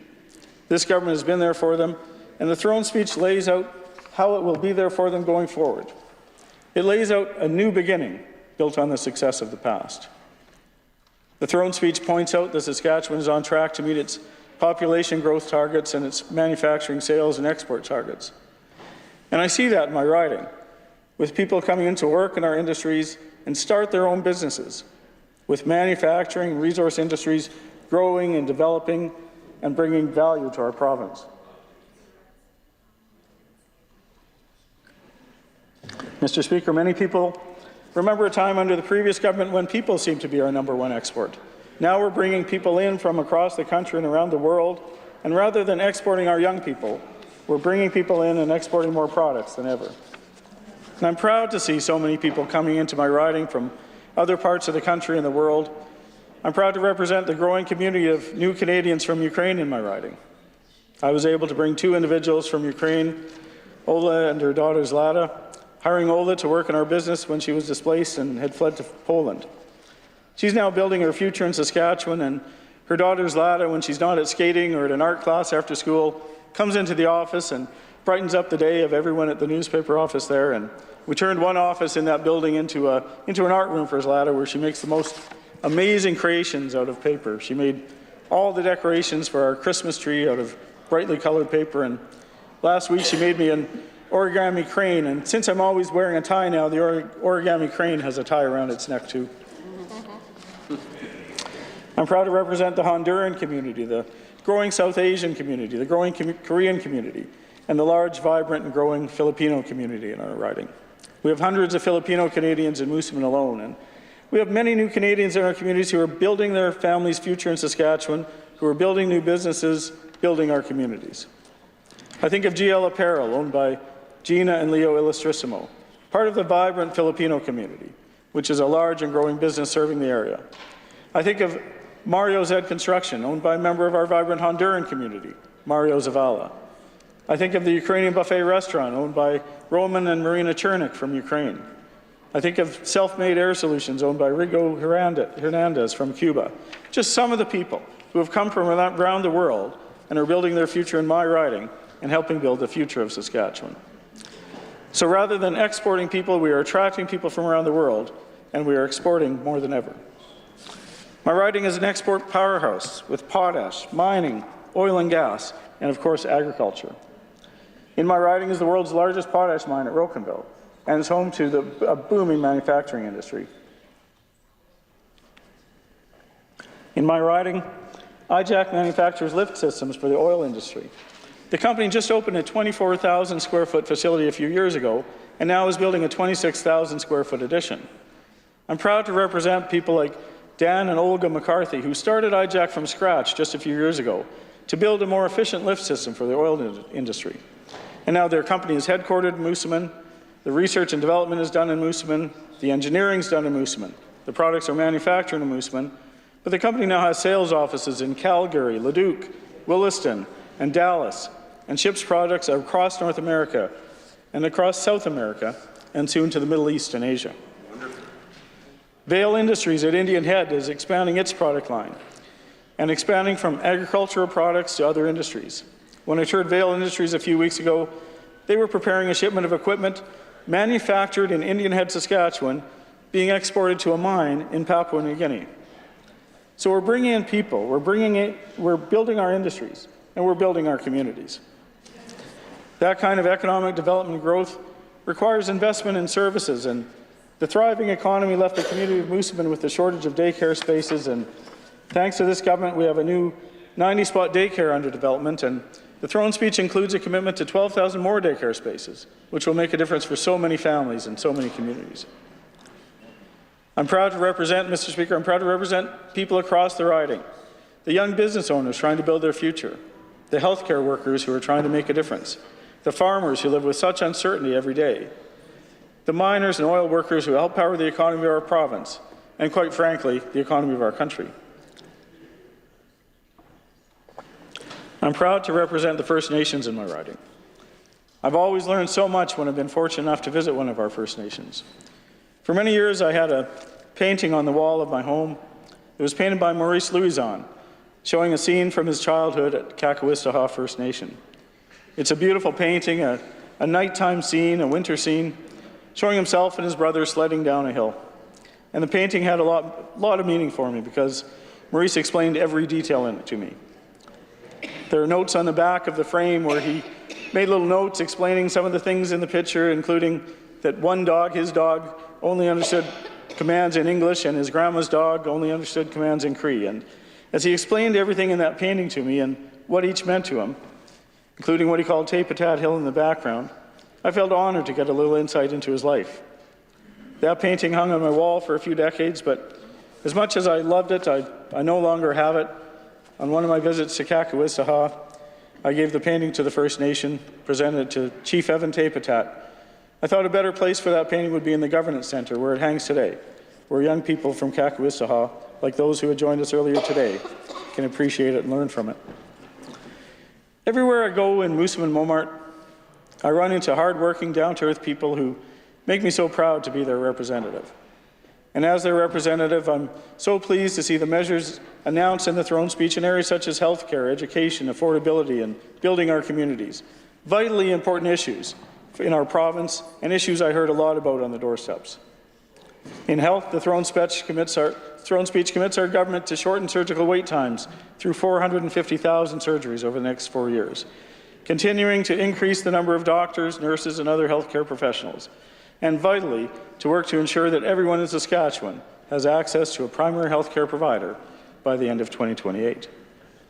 In education, the throne speech includes a commitment to expand the specialized support classroom pilot to 200 more schools throughout the province, to focus on improving reading levels, increase funding to school divisions, and add more teachers and support staff to meet the pressures of growing student enrollment and the challenges of classroom complexity. The throne speech includes measures that will help to keep Saskatchewan the most affordable place to live in Canada, including the largest personal income tax reduction since 2008, increasing the low-income tax credit by 20%, and removing the carbon tax on home heating for another year, which has made such a difference for so many families and has kept the overall inflation rate in Saskatchewan so low. The throne speech includes measures to help build our province and build our communities. It includes a commitment to a school playground equipment fund. And Mr. Speaker, when I was traveling through our riding for the last few months, it seemed like every community has a school playground fundraising project on the go, and I know that that program is going to make a difference for a lot of those communities, putting them over the line, helping them get those playgrounds built. There are measures to help businesses build our province, such as the extension of the 1% small business tax rate, the small business investment tax incentive, and the Youth Entrepreneur Bursary Program. I spoke to many business owners during the campaign who are excited about these measures. And I think of businesses across the region that are investing in and building our communities. I understand the sacrifices of people who start a new business.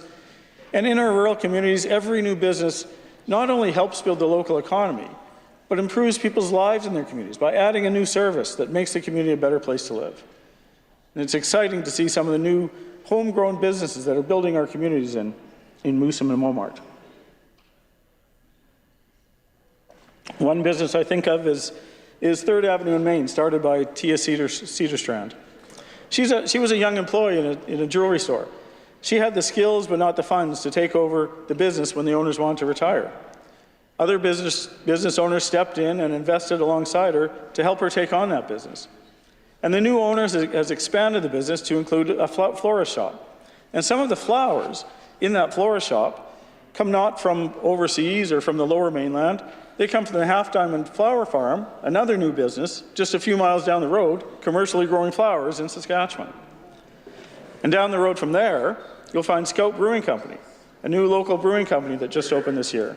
The owner moved to Saskatchewan from Ontario to open his business, and Scout's become a new community meeting place. And it creates its product from hops grown just a few miles away at the JGL Shepherd Farm. It's the first commercial hop farm in Saskatchewan, and it produces hops for that brewery and also other breweries across the province. And Justin Shepherd wanted to prove that hops can be grown in Saskatchewan, and like so many innovators, he has succeeded. All around my riding are new businesses like the Gallery Coffee House in Indian Head and the Garden Club in Wolseley. Brand new businesses started by young people, very young people, taking a risk to live their dream. And Mr. Speaker, the two businesses I just mentioned both have incredible baking, and one of the downsides of knowing every business owner with a coffee shop or a bakery between Regina and Moosomin is that it's very tempting to buy treats for my staff and my friends every time I'm going back and forth between the city and my home. And these new businesses, of course, don't just benefit the business owners. They build on each other and support each other. They build their communities, they hire people, they pay taxes that support local services. Every new business is a building block in the future of our communities and the future of our province. Every one of these new businesses will benefit from the commitment to the continuation of the 1% small business tax rate included in the throne speech. And all those young business owners taking a risk on their dreams are the reason for the Youth Entrepreneurship Bursary of $5,000 to be delivered through the Saskatchewan Chambers of Commerce. And I'm proud to say that I'm already seeing that commitment being leveraged to create something greater. In Moosomin and Momart, there are already discussions on how to build programs that will complement that $5,000 bursary. Plans for a business mentorship program, a youth entrepreneurship plan, a session on entrepreneurship for students in the local high schools, explaining all the benefits of starting your own business and the supports that are there to help. And I'm very proud to say, Mr. Speaker, that leading those discussions are some of our very talented young people like Victor, who was in the House here the other day, a lot of people in their early 20s who are committed to try to help others step into business. Engaging our young people is so important, Mr. Speaker, and there are measures in the throne speech that will benefit them and help them stay in this province and help build this province, such as the increase to the graduate retention program. I was so fortunate over the years to have many brilliant, talented young people in my business, brilliant kids who came out of the education system in Saskatchewan and were able to put their skills to work and do an incredible job. So I've seen young people step up to the plate when you put your trust in them, and I've seen how they can absolutely excel given the right conditions. I saw it every single day in my business. A year ago, Stan Hunt's residential school memorial was here in Regina on display at the RCMP Heritage Centre on its way to the Canadian Museum of History in Gatineau. And I sent a young reporter and photographer, 18 years old at the time, to cover the event.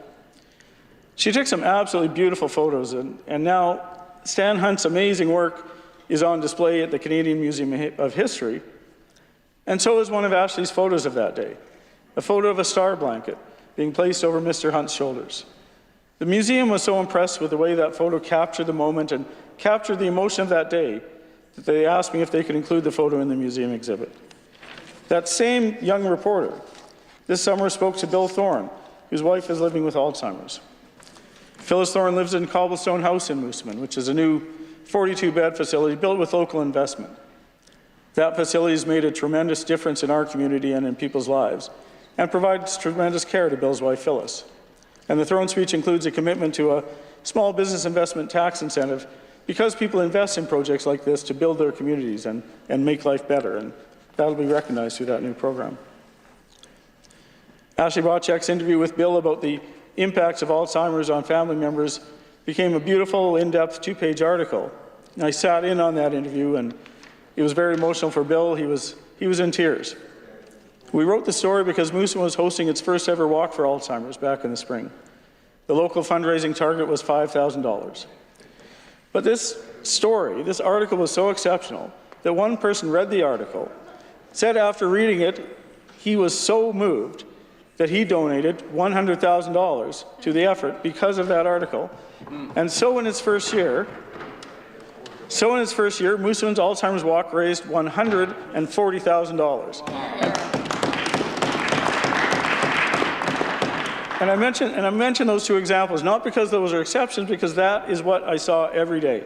The difference young people can make, the contributions they can make when we give them the right tools. Mr. Speaker, empowering, equipping and trusting our young people to be the best they can be was part of the formula for success in my business. And measures like the Youth Entrepreneurship Bursary and the changes to the Graduate Retention Program, both part of the throne speech, are part of equipping and empowering our young people. And those measures are not only an investment in their future, they're an investment in the future of this province. Mr. Speaker, when I look at this province, I see such promise. I see such potential. This is an amazing province full of amazing people. And the measures in the throne speech will allow it to keep developing, keep growing, keep becoming the best that it can be. It's a new start on building this province into what it can become. Saskatchewan is an incredible province, rich in history, diversity, and potential. I'm proud to be here to serve and to play my part in moving our province forward. I'm proud of Saskatchewan, Mr. Speaker. I'm proud of this government, of what it's done for Saskatchewan, and I'm proud of the plans it's laid out for the future in the throne speech. And I'm proud to say I will be supporting the motion put forward by the member for Kindersley-Biggar, seconded by the member for Saskatchewan Rivers, and I will not be supporting the amendment. Thank you very much.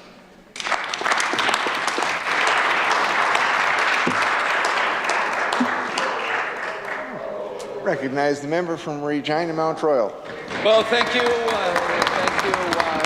Speaker. You know, I thought we had him, Mr. Speaker. I thought that member from Mooseman was going to support the amendment there, Mr. Speaker, but it's a pleasure to enter into throne speech debate once again, Mr. Speaker. A tremendous honor to do so just after this election, Mr. Speaker, and in so doing on Treaty 4 territory, the homeland of the Métis and the Saskatchewan Legislature, I want to welcome and say thank you to you, Mr. Speaker, for the service that you will provide this legislature over the next number of years, the guidance that you'll provide, Mr. Speaker. As well, I want to say thank you to the Deputy Speaker. He's just standing back there. Thank you to the Deputy Speaker as well. These are important roles to this institution and to making sure that we can have the constructive, thoughtful debate that's in the interests of all the people of this province. So, Mr. Speaker, you look good in that hat, you look good in that chair, and you know, we're thankful for your service. I want to say thank you as well to all those that make this place work. I think of the clerk, our clerk and our clerk's table and all those working in this assembly. I think of the Sergeant-at-Arms and their team. I think of the security team and the cafeteria team and those in the library, the cleaners, Mr. Speaker. We have an awesome group of people that make this legislature work, and I want to say thank you to all of them.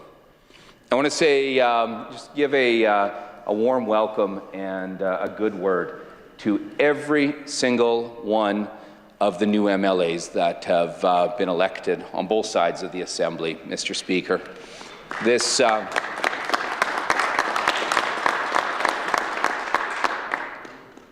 I've been listening to the speeches on both sides, and what a thoughtful group of people. And we know how hard all of you have worked as candidates. And you've earned your spot in this assembly. That's decided by the people in our ridings. And I want to wish you well with that responsibility and that duty. And I look forward to working with you. And sometimes to the members opposite, we'll have a chance to work together on a lot of files. We're going to get to know each other at a human level, and we're going to treat each other with decency, but we'll also have some strong differences at times, and there'll be hot debate in this legislature. But I know our focus will be on building this province that we all love. So I welcome every single one of you, and I thank you for stepping up. On that front, I want to recognize all the candidates that stepped up, sure, for all the parties, Mr. Speaker, and including those that I ran against in Regina Mount Royal, Mr. Speaker. But I want to recognize all the candidates with a special focus on those that stepped up for the Saskatchewan New Democratic Party in this election. What an awesome bunch, Mr. Speaker. And for all the candidates, regardless of party, that's quite the effort that they bring to bear. And it's a service, there's some sacrifice involved in it, a whole lot of hard work. An incredible growth experience I've always found, Mr. Speaker, as a human, as a person, as a candidate. And I want to thank every one of those candidates for having the courage and the commitment to step up and work to make a difference for the people that they were seeking to represent and for this incredible province, Mr. Speaker. But I want to give some special love to this awesome team that sits beside me and behind me, Mr. Speaker. What a good-looking bunch, Mr. Speaker, and what a force. I'm thrilled to see a caucus of 27 MLAs, Mr. Speaker. Returning members that are incredible people and incredible MLAs, Mr. Speaker, like the member for Douglas Park, because she asked me to make sure that I really gave her a special shout out, and all the members that are here. And to the new MLAs, you know what? Thank you so very much for what you've taken on and for the hope that you offer to the people you represent and to all the people of this province. And thank you for what you've committed to in this work. We're going to work together with the interests of all of our province in mind. We each represent ridings and people who brought us here, and those are who we represent. But we will always be focused as the official opposition on making sure we're serving everyone in this province and building in every corner of this province to build that future filled with the kind of hope and potential and opportunity that everyone deserves, Mr. Speaker. And I want to give a special shout out to my leader, Mr. Speaker, who led the way, who has been doing so for years, who was doing so for years before she ever entered this legislature, committed and working to make her province a better place, Mr. Speaker. And watching her go at this project has been awesome, Mr. Speaker. And she gives a whole lot of hope to the people of this province, and she gives hope to me as her colleague and her friend about what we can accomplish together, Mr. Speaker. I want to say thank you to my family, to Stephanie and William, and our extended families. Certainly, I'm pretty lucky. You know, we have healthy families that care about this process as well, who come out and knock doors and support and help. And I just want to say thank you to all of them. I think of some of my nephews who, you know, at one point, and I haven't been around here very long, Mr. Speaker, but at one point we're just little guys, you know, out there helping, coming along in a stroller, and now are, you know, voting and, you know, pounding signs and dropping leaflets, and, you know, that's a pretty cool thing.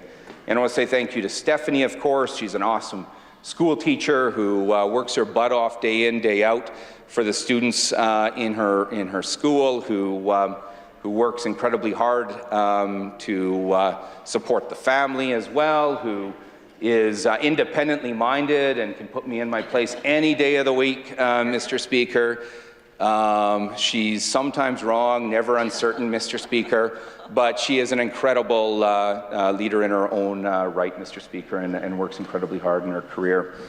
To William, you know, we know how important our families are in all of this. I find it to be a really special time to be going at these processes with a 10-year-old, because they're so inquisitive and so engaged and so interested in what this is all about in here as well, Mr. Speaker. And, you know, he's my partner in the community and ready to, you know, seek adventure in the field. You know, I love the outdoors, Mr. Speaker, and on a moment's notice, he's ready to, you know, race out of a community event on a Sunday and get out onto a Saskatchewan lake, or to be hiking the valley, or to be going after a hunt. He's a super adventurous, thoughtful young guy that I'm so very, very proud of, Mr. Speaker. And so I'm thankful for that. I want to thank all those that, I want to thank Jeanette Shanks in my constituency office, and this is somebody that's served the people of this province for many years, Mr. Speaker. I'm pretty damn lucky to be working with her, Mr. Speaker. And I want to say thank you as well to all of those that work in our caucus office, Mr. Speaker, even Mitch Bonikoski, Mr. Speaker. And these are people that work tirelessly and give their heart and soul to the projects as well. And on that front, I want to thank Cheryl Stesick, who has given to her province and our team for decades, Mr. Speaker. And as she retires, I just ask this entire chamber to say thank you to Cheryl Stesick.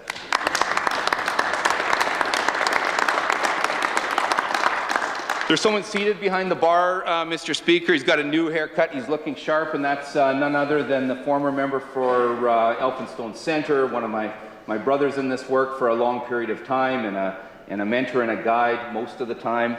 Mostly giving good advice, but somebody that's also served as our Chief of Staff, and that's Warren McCall. And he stepped in and came in and took on that project for the last couple years. And to Warren, I too want to say thank you.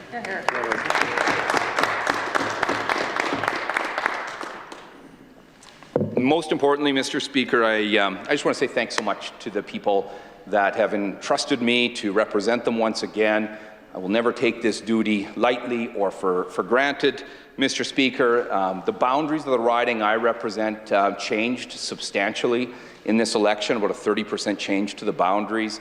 In that, I lost part of the riding, the community, the neighbourhood of Rosemont largely has been pulled out of the riding, Mr. Speaker, so everything east of Campbell Street has been pulled out.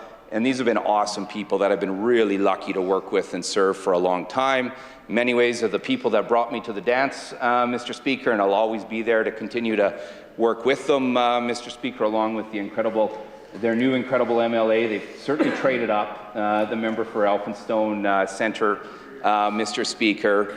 But my boundaries have changed, and it was a wonderful opportunity to go out and build those relationships and reconnect with old friends on so many fronts, all through the west side of Regina, Mr. Speaker. So to all the good people of McNabb, all the people of Mount Royal, all the people of Westera and Dieppe, all the people of Prairie View and Norman View West, Mr. Speaker, those in Fairways West and in Greenside Terrace and West Hill and Edgewater, I just want to say it was a real privilege once again to spend that time on doorsteps and in the conversation about the future of our community and our province, Mr. Speaker. I want to thank them for speaking up and sharing their concerns and their hopes and their dreams, Mr. Speaker, and together with this team, I'll be doing everything I can to deliver that better future that every one of them deserves and that every one of them are working towards, Mr. Speaker. These are people that work so hard, Mr. Speaker, to build and provide for their families, that build community, Mr. Speaker, that give back, hardworking and caring people, community-minded, Mr. Speaker. So many that serve in selfless ways and that volunteer, Mr. Speaker, whether that be through as coaches or on teams or their involvement through churches or their school community councils, Mr. Speaker, or the community associations, which are so vibrant throughout the neighbourhoods and communities that I represent, Mr. Speaker. It's a real honour to work with them. I also want to give recognition to those that are also elected locally, Mr. Speaker, on the city side. You know, I'd give a shout out to the new mayor, Chad Baczynski, and wish him and his council well. But locally, I represent and work with Jason Mancinelli and Shannon Zakidniak. That's where the boundaries overlap for the riding that I represent, and it's always a pleasure to work with these two people, and I want to thank them for their service, and they've recently been elected as well. And I want to recognize and thank all those candidates there, once again, some really good local candidates that stepped up to run for City Council and for school board, Mr. Speaker, and I want to recognize them. On the school board side, Mr. Speaker, I want to give a special shout out to Lacey Weeks and Sarah Cummings-Truskowski, and then all the Catholic school board members, Mr. Speaker, because they don't have areas that they represent. They represent the entire community. But these are vital partners in building a stronger community and a better future in our province. And I want to say thank you to them. And to Sarah and to Lacey, I would just maybe say that there was some really negative forces, hateful forces, Mr. Speaker, that were at play in this last election. And I just want to say to them, exceptional job in rising to the occasion, leading with integrity, and believing in a Saskatchewan that's inclusive and fair and safe for all, Mr. Speaker. The schools in the riding, Ruth M. Buck, Mr. Speaker. We've got McClurg. The member for Douglas Park would want me to give a shout out to St. Josephat, Mr. Speaker, St. Joan of Arc, as well as St. Francis, Mr. Speaker. These are amazing elementary schools. I should identify Dieppe, Mr. Speaker. It's an awesome school, except for one thing, Mr. Speaker, the doors are closed. And it hasn't been in service for now just over a decade. It was closed at a time of significant underfunding by the Sask Party government, Mr. Speaker, and that's an important school, not just to Dieppe, but also Westera, Mr. Speaker, and to children and families on the west side of Regina. And this is why education funding matters on so many fronts. We need to make sure we've got the schools in place serving communities like Dieppe, which should be reopened, and serving the community, which is why we need adequate funding. And then I can get into all the other aspects of why we need adequate funding as well, Mr. Speaker. The high schools that are primarily utilized by the good folks I represent are Martin Collegiate, Mr. Speaker, O'Neill and Riffle. None of them now lie directly within the boundaries of the riding, but it's a privilege to work with all of them, Mr. Speaker. The riding of Regina Mount Royal, I think, boasts the most incredible parks you'll find in Saskatchewan. We have the Devonian Pathway that connects to Wascana Park, of course, which is an incredible gem, and connects all the way out through Regina Mount Royal. And we're talking about A. Wilson Park, that if members opposite that are from out of town or anything, if you ever are looking for a place to go for a bike ride or a walk, or a little bit of a light jog, what an awesome park, A.E. Wilson. And that boasts Prairie Island as well as Boreal Island, Mr. Speaker. Just some of the most special places that you can find within our community, just on the west side of Regina, Mr. Speaker. We got 2 cricket pitches, and very proudly, it's the home to the RCMP Training Academy, as well as F Division, of course, Mr. Speaker. But this is an institution that's very important to this riding and to our community. It's also very important to our province and our country, Mr. Speaker. And you can be sure, Mr. Speaker, I will always stand up to make sure that the training centre, training academy, is located right there, Mr. Speaker, in our riding here in Regina, and supporting our entire country in doing so, Mr. Speaker. And I want to thank all of those that are through the RCMP that take on that very important work as well. Mr. Speaker, I represent a lot of hardworking families, as I say, but also some incredible seniors, as we all do, many that live independently and that certainly need broader home supports, Mr. Speaker, and better options around more affordable quality seniors care when that's needed. But we really have to do a better job of being able to extend home supports and a broader range of supports for those seniors that are living within their homes, Mr. Speaker, that make sure they can live there with safety and dignity, and there's some basic supports that could be provided that would really make a difference and would also alleviate a whole lot of pressure off our senior care system as well if we manage it in a holistic way, Mr. Speaker. I want to give a special shout out to the very good folks, the seniors at Regina Village and at Trinity Manor, Mr. Speaker, and Muchmore Lodge, and many of the smaller personal care homes as well. I had a riot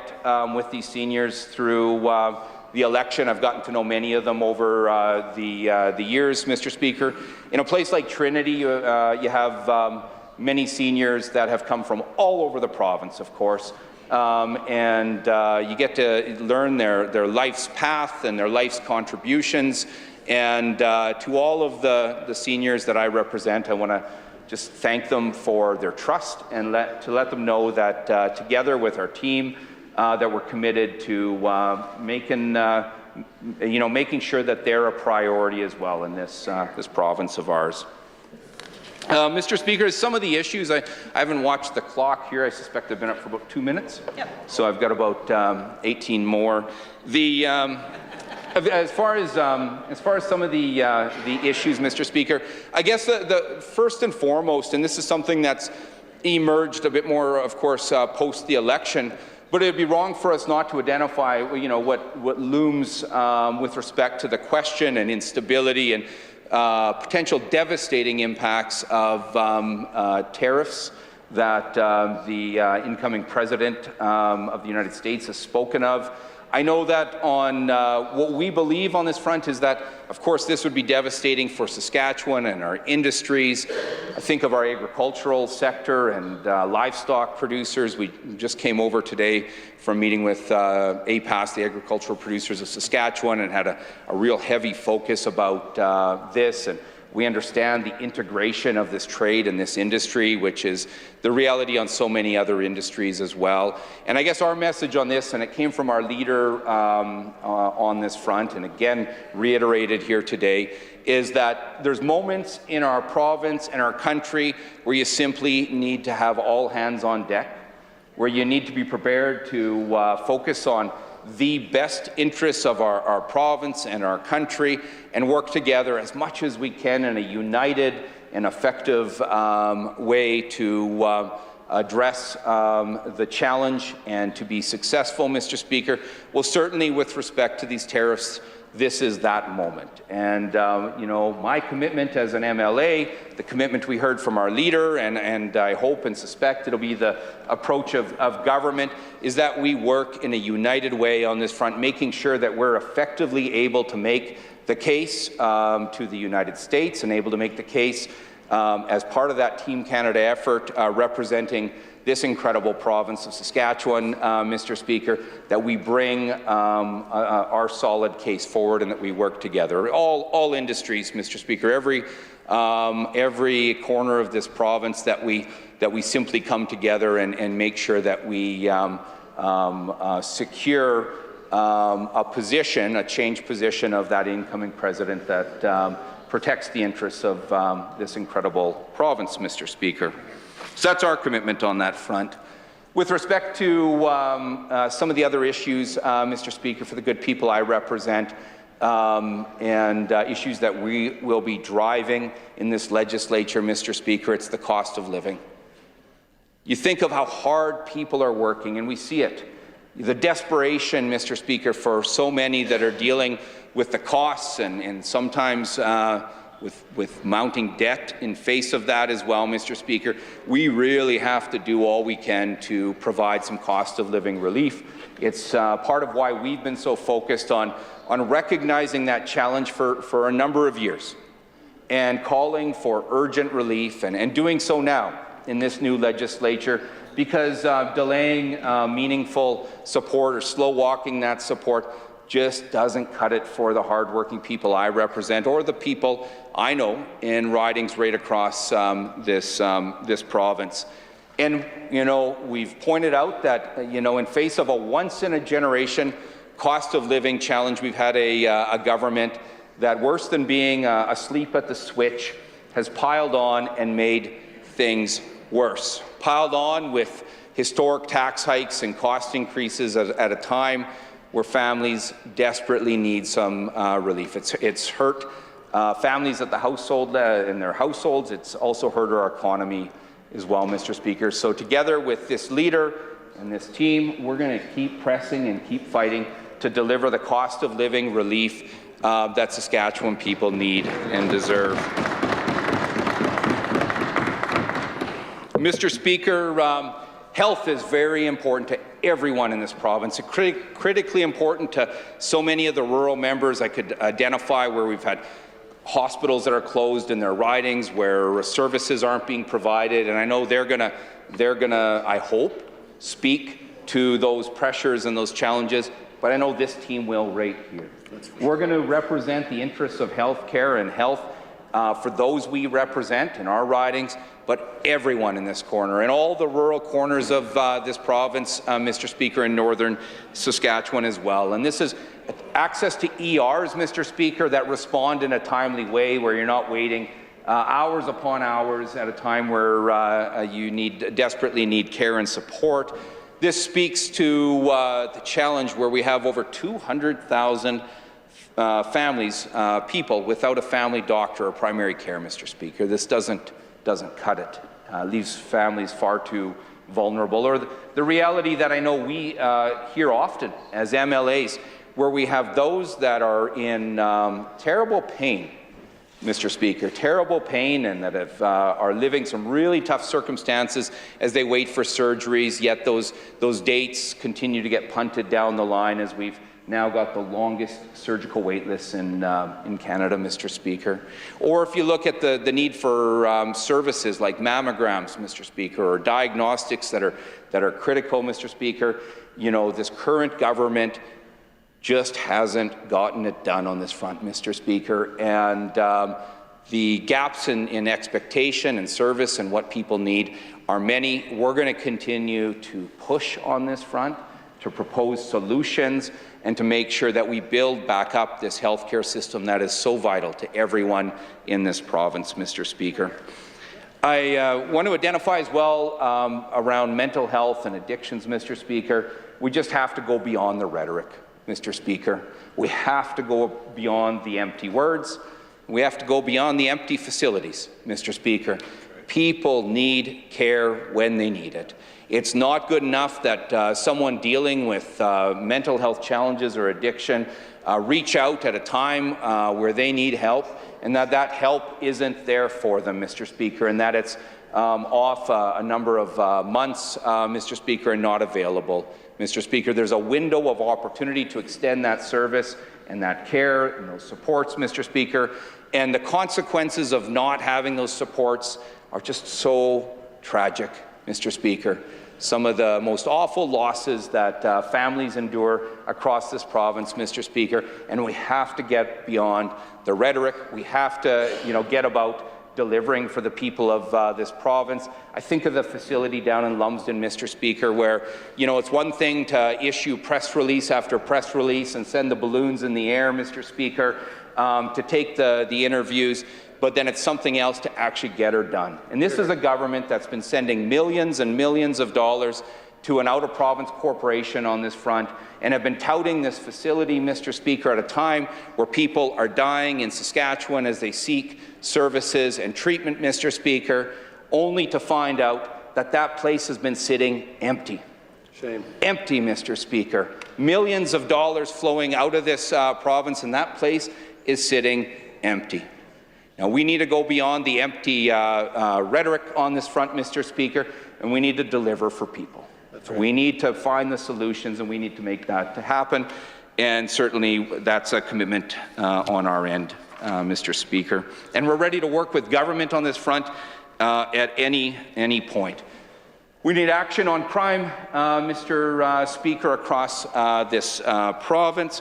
And we need to do a better job of supporting the most vulnerable amongst us. We should always be judged as a society, and certainly a budget should be judged, or a throne speech should be judged as to how it responds to the most vulnerable among us. And we just haven't, this government hasn't responded in an adequate way for many years.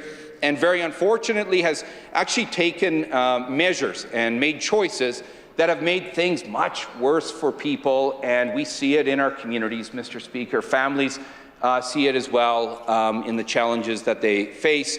They made a choice, Mr. Speaker, in their changes to the SIS program, Mr. Speaker, to income support, that displaced thousands of people across this province, pushing them into a more precarious situation, Mr. Speaker, putting them into a spot with very tragic consequences for them and their family, which is wrong at a basic decency level and humanity, Mr. Speaker, and one that now comes at a greater community cost, Mr. Speaker, and a greater cost to all of us, Mr. Speaker. And, Mr. Speaker, we will work tirelessly as a team to ensure accountability and work to stop, the spotlight, and then to stop the mismanagement, the waste, and corruption, Mr. Speaker. I'm mindful of the clock, Mr. Speaker, so I will move just on a little bit. I'm entrusted with the responsibility of serving as the Finance Shadow Minister, Mr. Speaker, as well as the Deputy Shadow Minister for Agriculture, along with our incredible leader. And I just want to touch on a little bit of the agricultural piece. Of course, the tariffs loom large. We have to resolve it. We need to make sure we secure a win for Saskatchewan and Canada and work in a united front there, Mr. Speaker. We very simply need to fix some of the business risk management programs for the livestock sector and make sure they have the equity and support and backstop that they need and deserve. We've pressed for a long period of time. It's well past time for a program like livestock price insurance to receive federal and provincial contributions to the premiums. Mr. Speaker, it's a matter of equity, and it's also a matter of making sure this vital industry, the best beef in the world, that industry and those producers are supported, Mr. Speaker. With respect to meat pricing, Mr. Speaker, we need to ensure fairness, and we need to crack down and lead the way to address the anti-competitive behaviours within the meatpacking industry and the entire supply chain to get value for the producers of this province, Mr. Speaker, as well as for consumers, Mr. Speaker. And in so doing, it gives us the opportunity to really build out meat processing in this province as well, which creates really good rural jobs, Mr. Speaker, opportunity and value for producers, as well as value for consumers, Mr. Speaker. On the ag front and many others, of course, we'll continue to oppose the federal carbon tax, Mr. Speaker, which is just wrong, Mr. Speaker, and needs to be scrapped, and that's a clear position that we've taken, and we'll continue to press publicly for against that federal carbon tax and for the need for it to be scrapped, Mr. Speaker. And when we look at producers, what we see in so many cases are some of the best environmental stewards in this province who care deeply about the land that they own and that they manage, Mr. Speaker. We need to get again beyond the rhetoric because that's not cutting it and it's not paying the bills. We need to get around to building the offset or the compensation that producers deserve for their role as environmental stewards. I think specifically of the livestock sector, Mr. Speaker, and their role in managing grass and wetland and native prairie and sequestering carbon. Mr. Speaker, these are vital roles that they're fulfilling. They're taking a hit on too many fronts. They need to be supported and compensated for that vital work. With respect to illegal foreign acquisition of farmland, this is a file that we've pushed for a long period of time, Mr. Speaker. It was brought to light again today in the auditor's report, just demonstrating the very lax response of this current government. We've been pushing for many, many years that the government recognize this problem, that they step up to this challenge, Mr. Speaker. The approach of this Sask Party government has been to look the other way or to have kid gloves, Mr. Speaker, and it doesn't cut it because having our laws broken or breached, Mr. Speaker, and to have land being acquired by foreign entities, Mr. Speaker, simply isn't in the interests of agriculture, not in the interest of agricultural producers, and not in the interests of the people of this province, which is why we've been pushing for a long period of time for this government to ensure the Farmland Security Board has the measures, that it has the teeth, that it has the resources to enforce this matter, Mr. Speaker. Tools like ensuring a statutory declaration of ownership, Mr. Speaker, something that was highlighted in the auditor's report here today as well.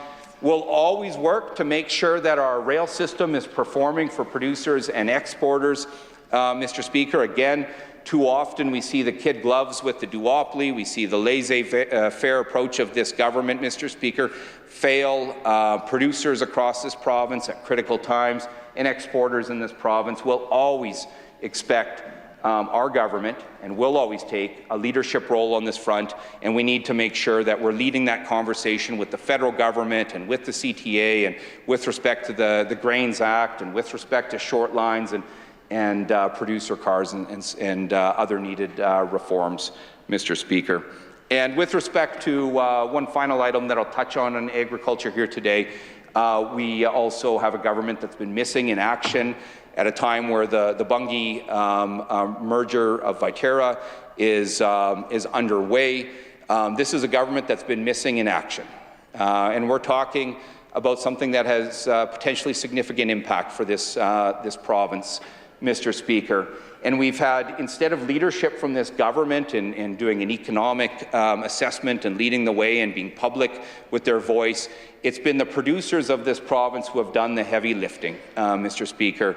So I want to say thank you to Sask Wheat, Sask Barley, the agricultural producers of Saskatchewan, all those that have connected to this work through the U of S and the economists for doing this work.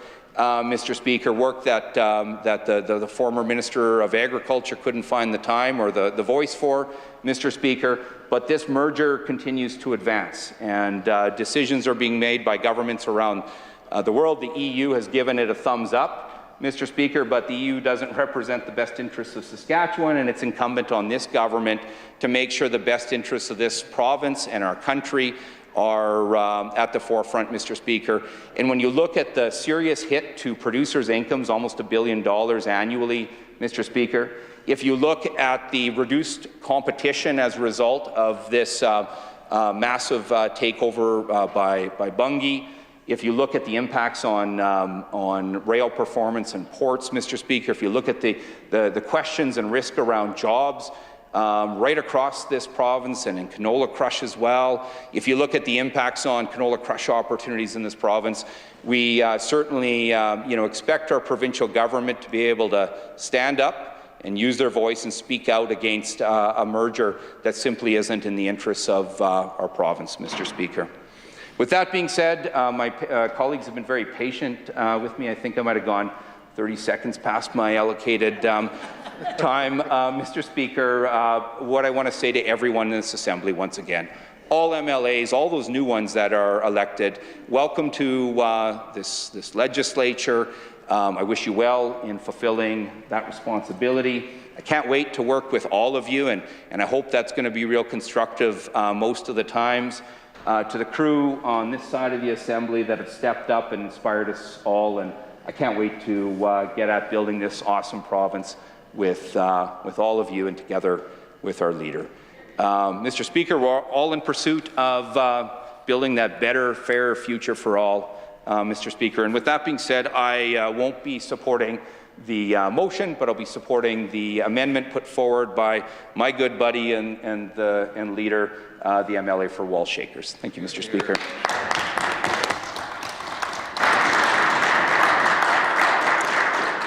Sorry to call you, but I think you know likely what, just the reference to corruption. I just ask you to withdraw and apologize on that one.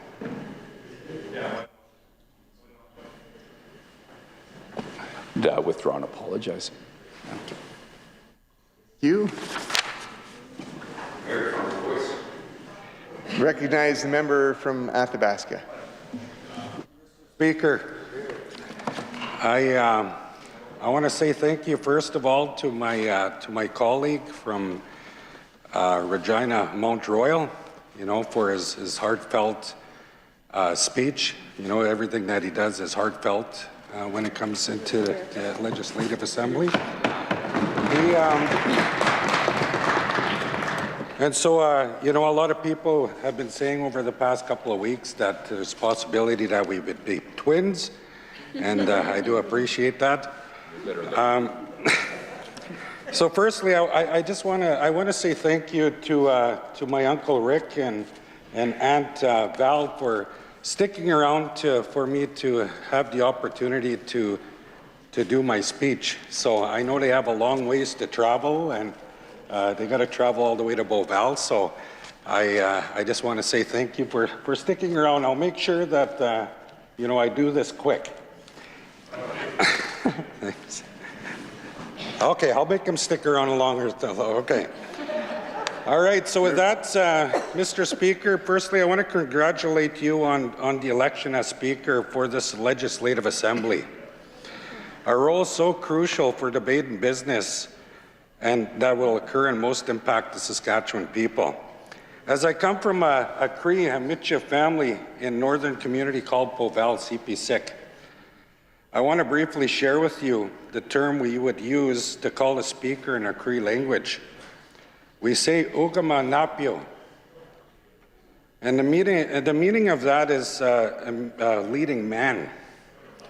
With great respect, I wish you well in your new role, and I also want to extend my congratulations and well wishes for the newly elected Deputy Speaker as well.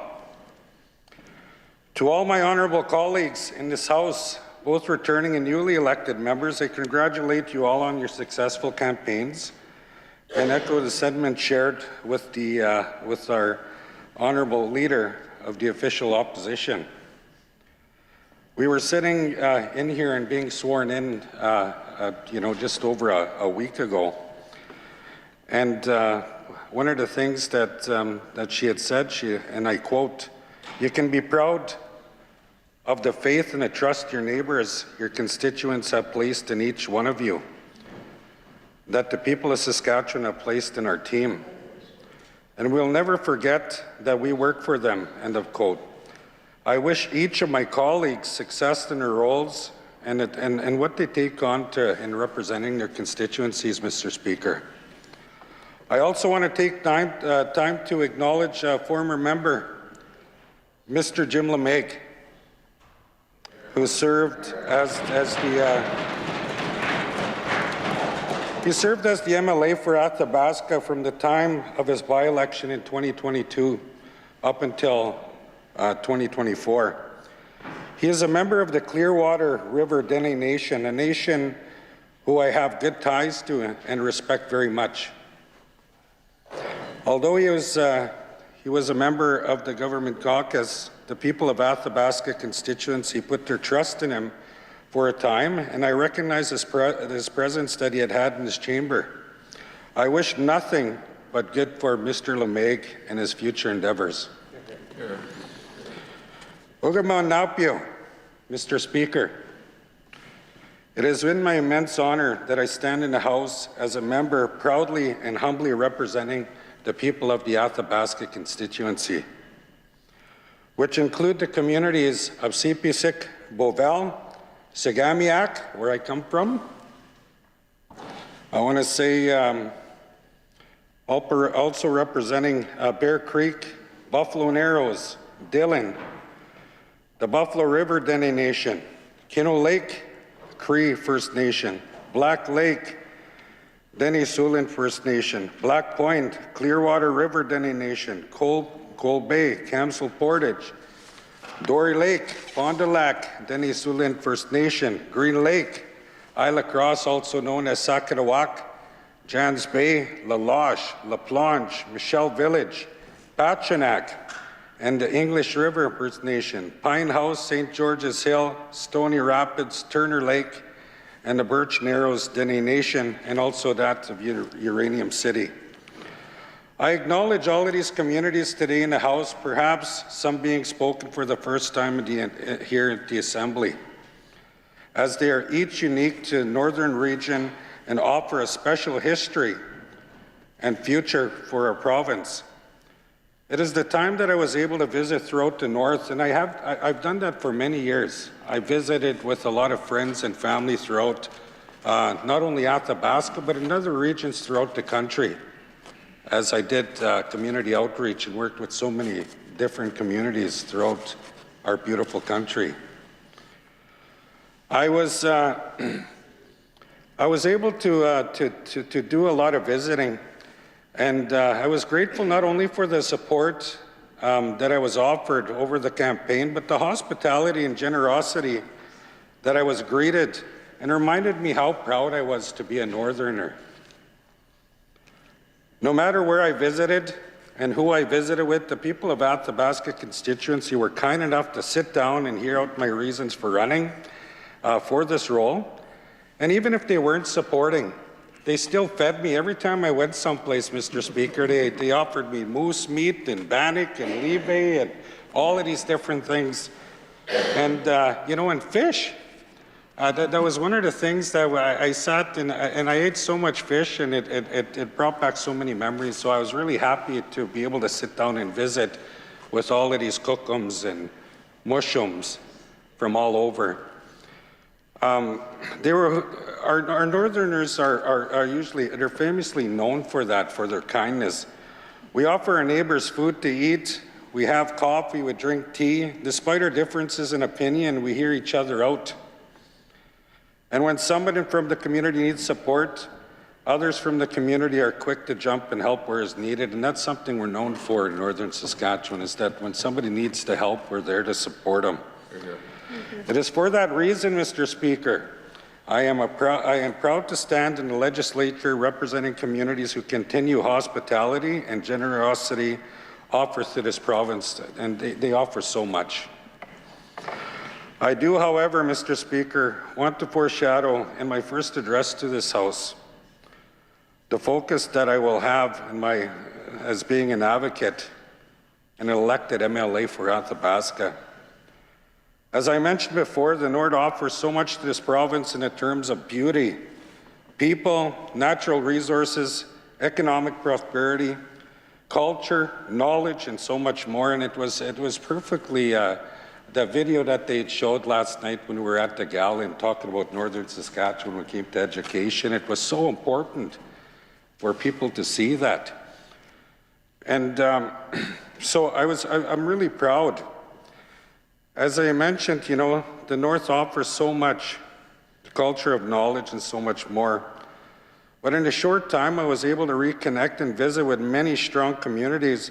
I've seen just how impacted our people are from the unique challenges each of the communities I represent are faced with. In some conversations I had, I was hurt in hearing how much some folks were struggling. And this is something that we're all familiar with throughout the province, is that we see a lot of people that are struggling. When my honourable colleagues, the leader of the official opposition, the member of Regina Welch Acres, were touring northwestern Saskatchewan communities with me this past September, we had, and we also had my friend from Saskatoon Centre join us in this tour. We had the pleasure of visiting Twin Lakes Community School in Buffalo and Arrows. We met with administration, some staff, the community members picking up their kids for the weekend, and it was concerning, to say the least, Honourable Speaker. As to the conditions that they're dealing with in order to educate their kids, one side of the school was without water during the time that we had visited. Not to the fault of the school or the community, but because the school is aging. The Twin Lakes Community School was built in 1972, meaning that the year it had turned 52 years old is not just in dire need of repairs, but I am of the opinion that a newly built facility is needed in order to best service the children in the community. In Isla Cross, Saskatchewan, Mr. Speaker, again during this tour taking place in September before the drop of the writ, the leader of the official opposition, the honourable member of Regina Welch Acres, and I had visited the survivors of Isla Cross Residential School, who are advocating for recognition from the government and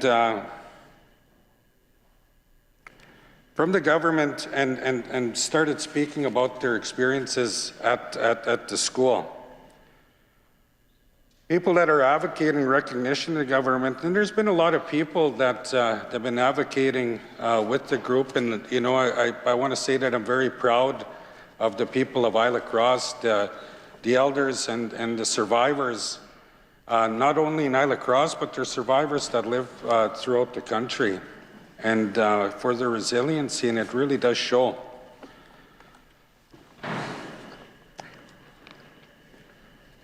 The system, you know, that they were faced with. And in 2008, those survivors were able to hear an apology from their federal government for the treatment that they had gone through.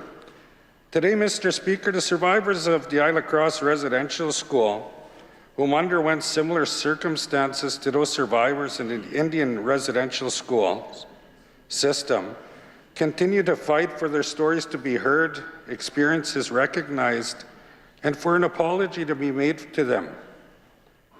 Many of the survivors of this school, Mr. Speaker, are aging, and slowly many of them are sadly passing on have never her hearing, the provincial government acknowledged the stories and experience that they had had. Mr. Speaker, it's unjust, and I hope that in the 4 years that the House meets, that Isla Cross residential school survivors will be able to have those stories and experiences recognized, apologized to, and properly compensated for. Because it's something for us to be able to move in the right direction of reconciliation. I unfortunately wasn't able to visit the far north, but I've been to the far north before. I worked with all of the communities in northern Saskatchewan. Mr. Speaker, but I do want to acknowledge that region again today. They are faced with sometimes very difficult circumstances, especially not being able to have access to the same luxuries that are enjoyed here in the South.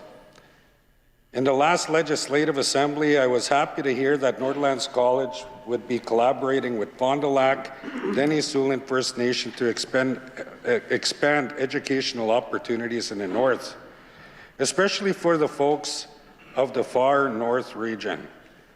I hope that accessibility to educational opportunities continue, as I believe in post-secondary education are the tools to success. I too, Mr. Speaker, was a strong believer at NorTep and NORPACT in La Ronge. And I know that my colleague would definitely agree with me, and so with my Uncle Rick. And Val, who is also a teacher and served as a teacher all over northern Saskatchewan. And, you know, it was, although it existed in our neighboring constituency of Cumberland, many constituents of mine utilized those programs and succeeded in them because of the educational opportunities for the North, for our northern people.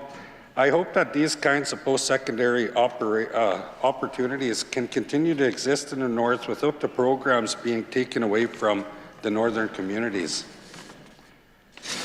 Lastly, Honourable Speaker, I want to give my recognition to the first address in the Legislative Assembly to all of the hard-working educators, both past and present, education assistants, to the staff, to the school support staff, the administration staff, and to help run day-to-day operations and provides the supports to the children to be successful in their educational journeys. In the North, as I am sure is the same with many other constituencies throughout the province, schools serve as hubs for communities to come together in the effort to provide safe teaching and learning space for our children. I want to thank those educators, those EAs, support staff, administrative staff, the trustees that help space in our schools for our northern kids. I was fortunate to meet with some of the professionals during the Northern Lights School Division 113 convention week in Prince Albert. This was in October. I got to hear some of the concerns, the frustrations, the difficulties of many educators and staff faced while trying to continue to do best in educating our kids. I want to reaffirm my support for them over the course of my time here at the Legislative Assembly. And I know you will find good allies on this side of the House who will be there to support you. Ensure that appropriate and adequate funding for education will be spoken about. Hear, hear. Something that's really important. In that time, I will serve the Northwestern communities as a member of the Legislative Assembly. I want all my honourable colleagues to know that I will work hard to ensure good results for the people of my constituency, as has been, in the House before, because we had some great representation in Athabasca and also those of our federal riding, the Snethi, Massinipi, Churchill River. I'm really fortunate today to have have a mentor of mine join us today. A couple of mentors of mine. Of course, we have my Uncle Rick, who was a member of Parliament for the Snethi-Massinipi-Churchill River. We had the late Fred Thompson, who was a representative. He was from Buffalo Narrows. And then we had Uncle Buck that showed up today, and he sat in the seat of Athabasca and represented and advocated for our people for 26 years. 26 years, right? And that's amazing.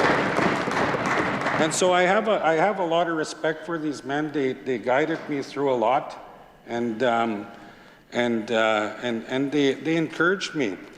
And as the older people do, they usually encourage the younger folks to pursue this type of work, because one of the things I've always wanted to do, Mr. Speaker, was to represent my own. So although this side of the House is not an elected government, I hope Northerners will see that I have the best interest at heart, because Northerners deserve all the success. To the constituency that I have the great honour of serving and representing, to the people of Athabasca constituency, I hope to do you justice in this place and represent you, the people of Athabasca, well, and I want you to be proud to call me your MLA.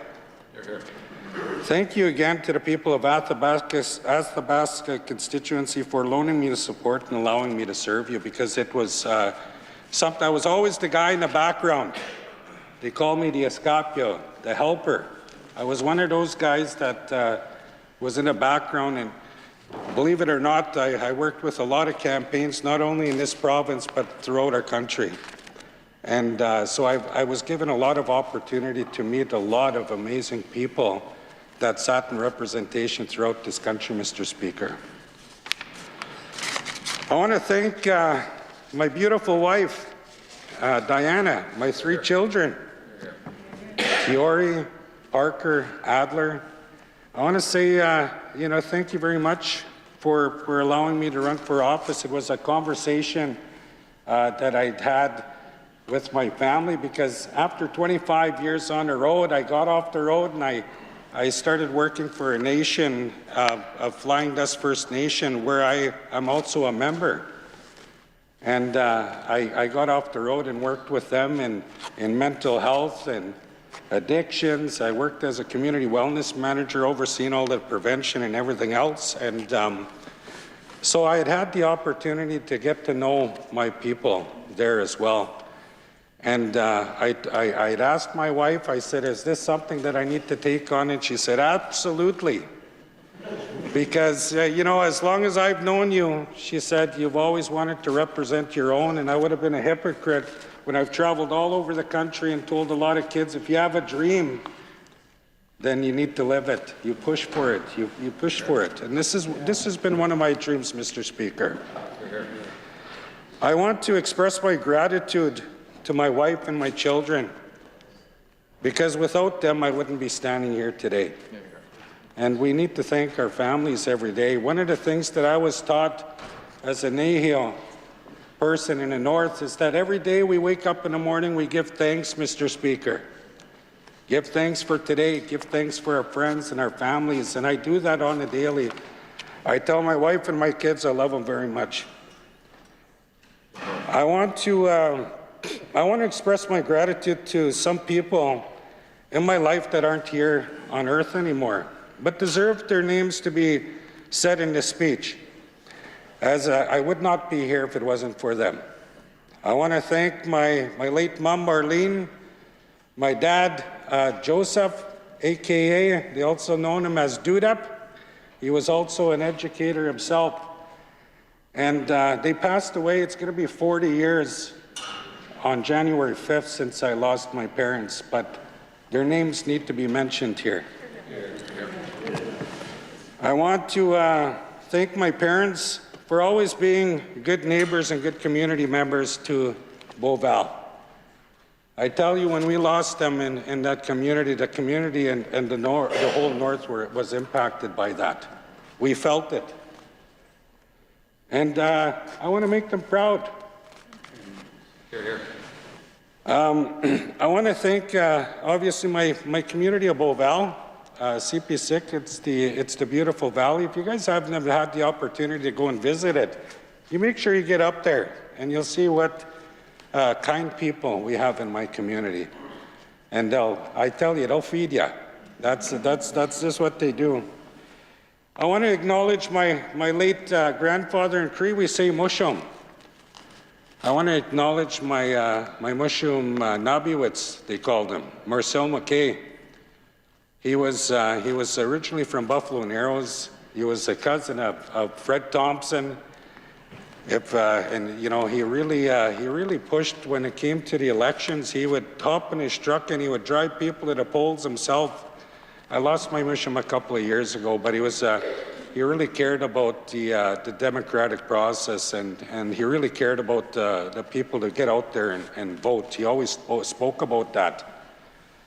I want to say thank you to my other Mushum. They called him Jules La Liberty. You know, I have a lot of resiliency that runs in my veins, Mr. Speaker. And I want to give thanks to those people that have paved way for myself and for my Uncle Rick and for our family.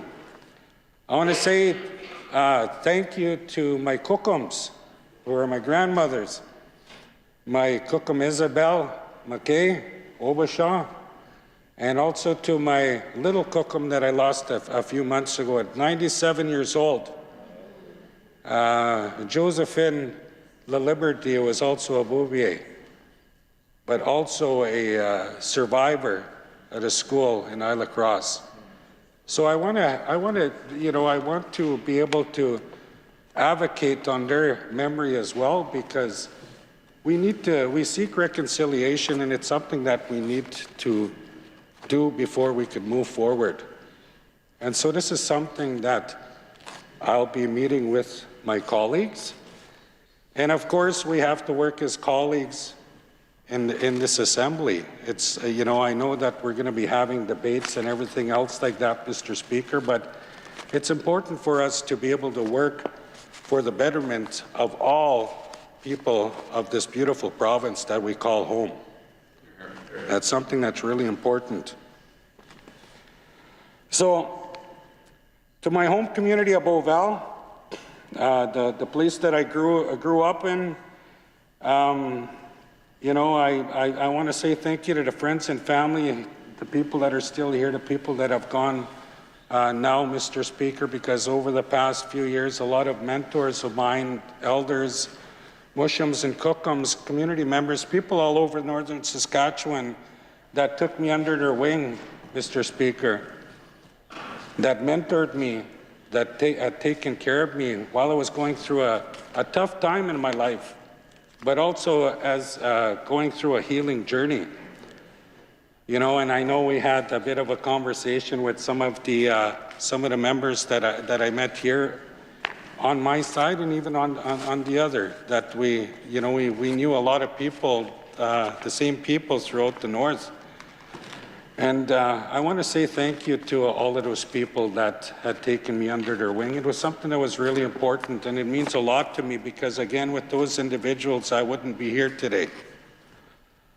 To my young Nahio brothers and sisters, and I know that this is recorded, I just want to say, if you have a dream, this has been a dream of mine, to be able to represent my own, and I'm going to do it well.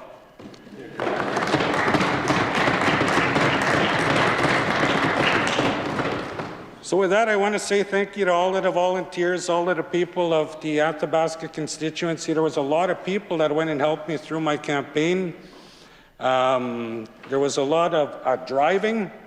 There was, I want to say thank you to my right-hand man, Mr. Regan Rat Mispanas, because if it wasn't for Regan Rat Mispanas, I tell you, he took on such a powerful role, and that young man is he's a powerful advocate and he's a powerful team member, and I know a lot of you know him here. And so I want to say thank you to him. I want to say thank you to my mother-in-law, Denise Cameron. because she, she puts up with her son-in-law quite a bit because I like to tease her, and but she's done so much and been through so much, and supports me and my wife, and I want to say thank you for doing so much for me, Diana, and the kids.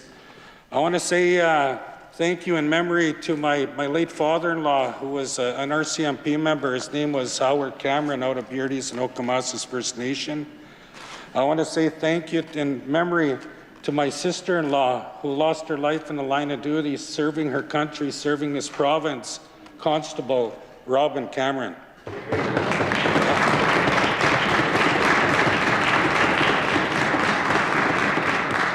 I also like to, in memory of my niece Stel.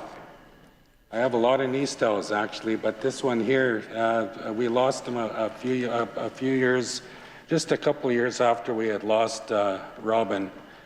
Darwin Cameron, I want to say, well, in his memory, I told him one day, he said, so what is it that you're going to be doing one day?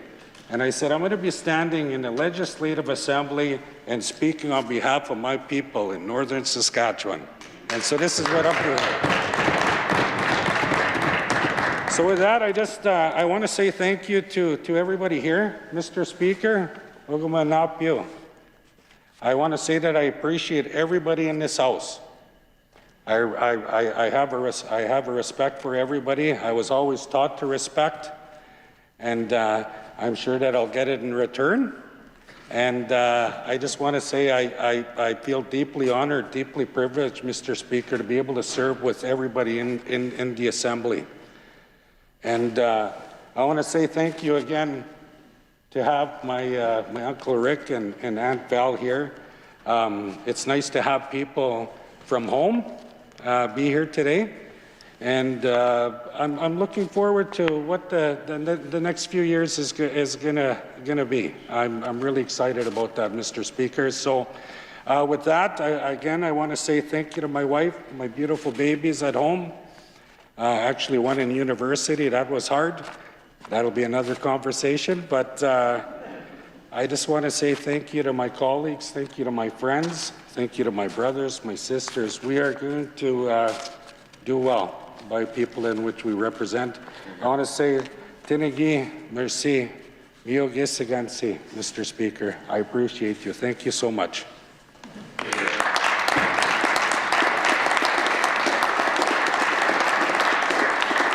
So with that, I will be supporting the amendment made by my colleague from Regina Walsh Acres, and I will not be supporting the motion made by this government. Thank you so much, Mr. Speaker.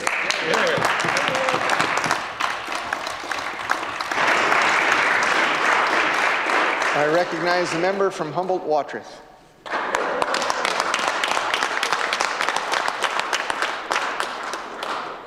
Before I begin, I wish to congratulate all the newly elected MLAs and all the returning MLAs. I'd like to congratulate you, Mr. Speaker, for your new role as Speaker, and I have faith in you. I'd also like to congratulate the member from Lumsden Morris as Deputy Speaker. We are blessed that each of you put your name forward. The Humboldt-Watrous constituency is a vibrant area with business, schools, clinics, hospitals, and mental health services.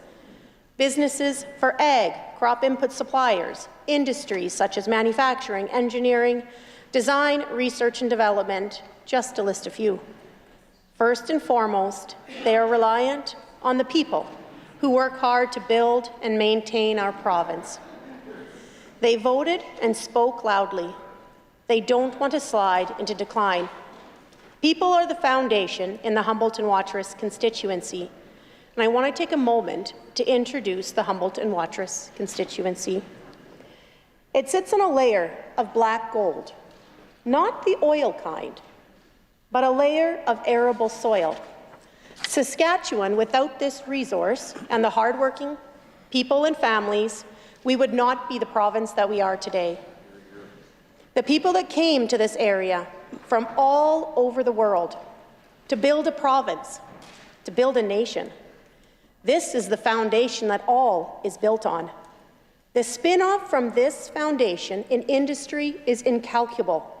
It is entwined in all of our lives, from livestock to manufacturing, transportation to public services. The research, manufacturing, design sector has the ability to see a need, develop a solution. This is why we are part of the Iron Triangle. PAMI, CIM, Highline Manufacturing, which is now under the blanket of Borgo Industries, Prairie Steel, Rightway Manufacturing. We're close to Schulte Industries, Molenbeek Industries, Mickles Industries, and Condors, just to list a few. We have the Livestock and Forage Centre of Excellence and the Prairie Swine Research Centre. I want to take a moment to introduce the Prairie Swine Research Centre. The centre is a not-for-profit swine research facility with an affiliation to the University of Saskatchewan. It has served the needs of the Saskatchewan pork industry since 1991. The centre focuses on nutrition, engineering, and behaviour to ensure that Saskatchewan's pork producers remain competitively and economically able to contribute to long-term sustainability of the pork industry. Their research, knowledge, transfer programs deliver relevant science-based information, examining product efficiencies, sustainability, which includes animal, environmental, and environmental economic sustainability, and worker well-being, while developing the next generation of swine industry professionals. During the past 15 years, investment into this research program has averaged a return of $4.10 per pig per year in industry, and $5.60 per pig per year over the past 5 years. This represents an animal value of $5.8 million from the Centre's research program to the Saskatchewan pork industry. We have dairy industry and feedlots. Hardworking people have invested in this area with value-added meat processing and using local crops for livestock feed. It is all connected. We feed our families, we feed our children and our communities with a spirit of hard work and dedication. Our area sits on a layer of liquid gold, water.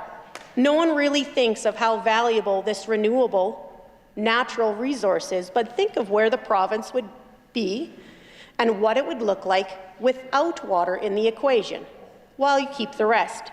It would be bleak.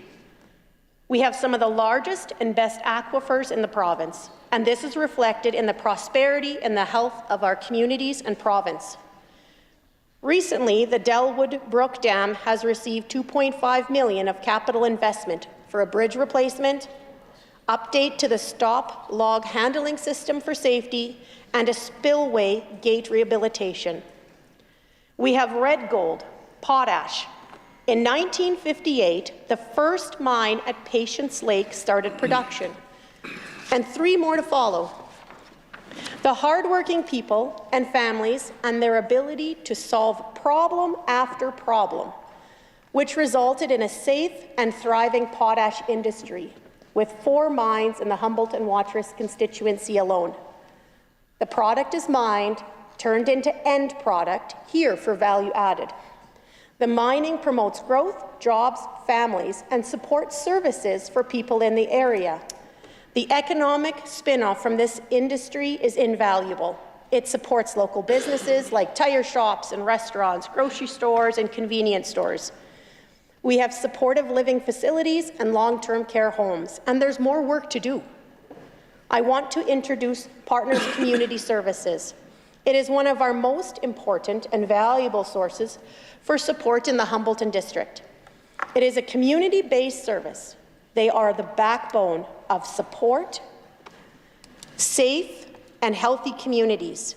They provide essential services, helping people thrive in their local environments, unlike large-scale institutions. These services are deeply rooted within the communities that they serve.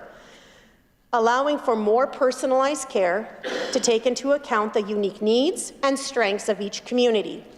Through investment from health, education, justice, and social services, Partners Family Services provides a wraparound support for individuals, families, and communities through integrated support systems and services that address the need on a continuum of care. Programs such as the Humboldt Early Years Family Resource Centre works collaboratively with the Triple P Parenting Program and mental health counseling to support young families and foster wellness within the entire family unit. Interpersonal Violence Program is deeply integrated within the home parenting supports and clinical counseling services to decrease family violence while building capacity and resiliency within the family unit. The newest, Partners Family Services, is called Home Base.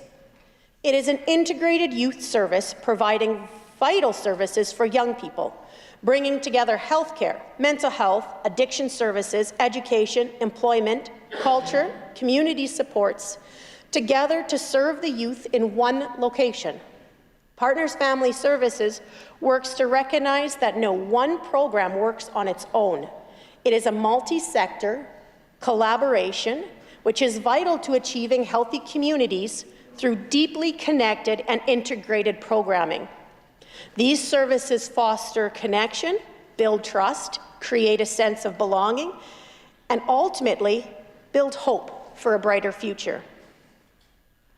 We have yellow gold. We have a thriving canola industry that uses locally grown canola seed. It's crushed and processed within the Humboldt and Watrous constituency, turned into canola oil for use, feed and industry use, and to help put renewable energies into fuels. The fuels that run farming, mining, transportation, and services that touch every industry in the province. We have some of the most sustainable and environmentally sound practices in the world. We have brown gold, cereal and pulse crops. Nearby, we have Poundmaker. It turns grain into ethanol by using the byproduct to feed cattle in the feedlot. We contribute to the gross domestic product and feed the world. Today, they're a fully integrated 26,000 head feedlot and produce 14 million litres of ethanol. Mr. Speaker, the people of Humboldt and Watrous constituency have a heart of gold. They are hardworking members, resilient people that are the keystone to the constituency. The great province of Saskatchewan is built and supported by people like them, the trailblazers, problem solvers, caregivers, learners, builders, educators. They're the people of fortitude and essential to making this place home. People make my constituency better every day. I'm proud of my constituency. I'm proud of my constituents. I know many people. And during this journey, I met many more. Those who know me know I'm a hard worker and committed to this constituency.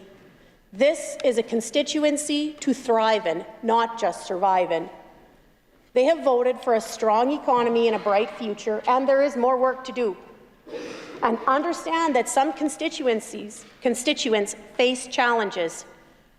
Our plan for a bright future will work to alleviate some challenges. We will continue to accelerate hiring of healthcare professionals by investing $3.5 million into breast care, cancer care and $1 million for ovarian cancer research. This year's budget will deliver a record spending of $7.1 billion to strengthen the healthcare system, and taking bold action to further attract and keep healthcare professionals in the growing province. The total capital investment for the Humboldt and Watrous constituency for the 2023-2024 year is $2.5 million.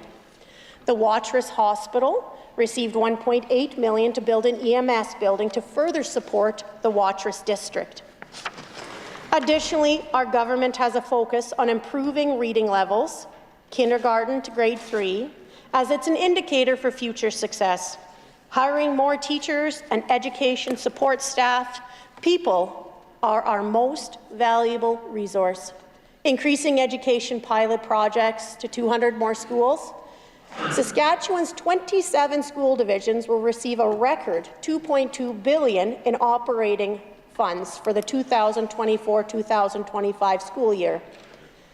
This increase includes $35 million to support enrollment growth for the 2024 year, $8.6 million to increase classroom supports, $66.6 million to fund teacher collaboration bargaining agreements, $29.8 million to address inflationary pressures, including fuel and non-teacher salaries, $40 million in annualization funding for the 2023 year to support classroom and enrollment growth.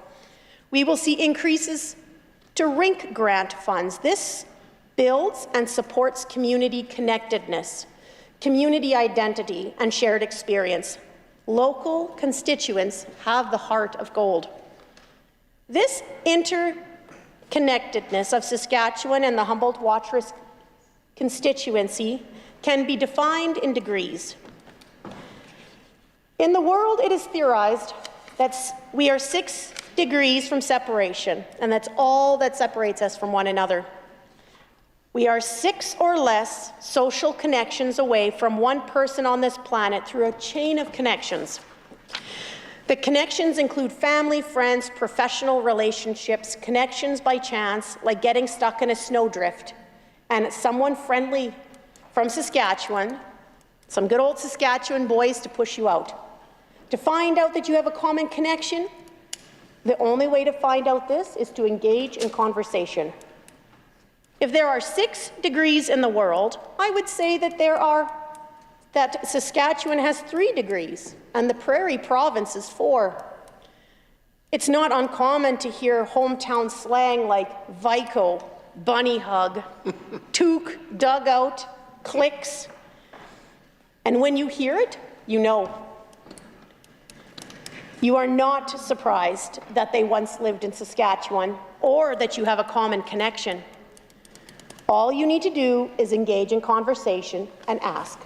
Our problems don't feel so big when we're connected, and we're not alone to face any challenges put our way. I believe the Humboldt and Watrous constituency doesn't have 6 degrees of separation. It has 2 degrees of connectedness. We know almost everyone, at least every second person. That's why it's paramount that we act towards one another with kindness, compassion, and empathy, that we are fair in business, and that we are cognizant when we see an opportunity to exploit or capitalize on business, that we do not enrich ourselves. To see a situation from the outside looking in. There is about 1.3 million people in Saskatchewan, and there's about 14,250 people in the Humboldt and Watrous constituency. The winters are cold and long, but Coffee Row is longer and uneventful. Nothing travels faster than a rumor and bad publicity. They say there's no bad publicity, but I disagree. The fabric of Humboldt and Watrous constituency is so tight, it's waterproof. Even newcomers are quickly woven into the tapestry. With social media and being in the public eye, I feel like the connectivity in Humboldt and Watrous communities, the place where I was born and raised, is probably just 1 degree. I'm humbled to be their servant, and I understand the responsibility put on my shoulders to work with respect that it deserves, but I don't do it alone. I'm supported by my amazing husband, family, my team. David, Jessica, Justin, Nancy, Dylan, Sherwin, Poppy, and all my friends. We have a common goal with family at the heart. I do admit I won the husband jackpot when I married David. He is the love of my life and my best friend.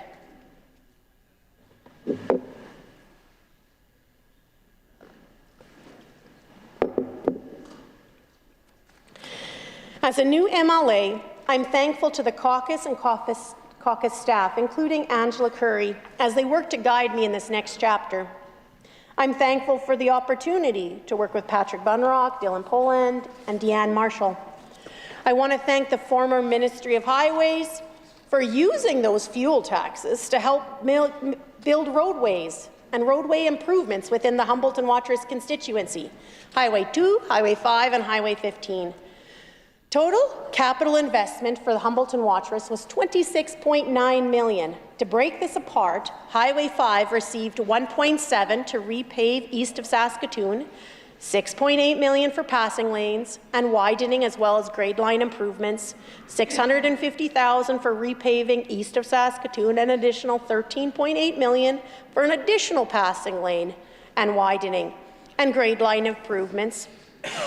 The province also invested $544,000 to access realignment and channelization. For Highway 16, $670,000 for total capital investment was spent for resurfacing east of Quanzi. $206,000 was spent on the total capital investment on Highway 20 for an emergency culvert replacement north of Humboldt. You might ask, why is this important? It's important because highways are the arteries for our constituency, connecting families, connecting communities, supporting trade, supporting export, which in turn supports our public services. Those public services supporting people in this province. I want to take a moment to introduce Sage Hill Community Futures Development. They have been growing small businesses since 1985. They help with rural entrepreneurs build small businesses and help these owners achieve their dreams by providing loans, advice, training, supports. They have 7 volunteer board members, and the current federal government, supported by the NDP, have made cuts and withdrawn financial resources. And the province has stepped up to honour the existing contract till December 31st of 2024. Sage Hill offers training programs to help owners make good, informed business decisions. They offer business loans, programming for human resources, bookkeeping, business registration, and implementing marketing strategies. It works to identify areas of improvement and modifications to business plans when necessary. It's a bridge between employment insurance and small business ownership. There may be income support during the startup period if a person is eligible for EI. Provincial Self-Improvement Program creates jobs and small businesses across the province. These small businesses account for 25% of Saskatchewan's gross domestic product, while employing 31% of Saskatchewan's workforce. Sage Hill is a vital resource for the province, providing advice to government structure, grant writing, and strategic planning for municipalities. I'd also like to take a moment and introduce Carleton Trail. They provide exceptional service and support the communities that they serve, which include Humboldt, Wynyard, Watrous, and Punashai. Additional classes in One Arrow, Waka, and Quakatoos, as well as others. They have received $2.4 million for training programs and services, and they work closely with First Nation communities in the region, as well as industry and business, to work towards development goals. They recently reached their 50th anniversary of education and programming.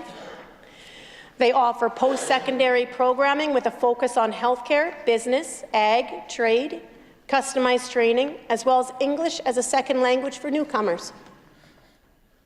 Upgrading an adult education, they are the link between education and employment.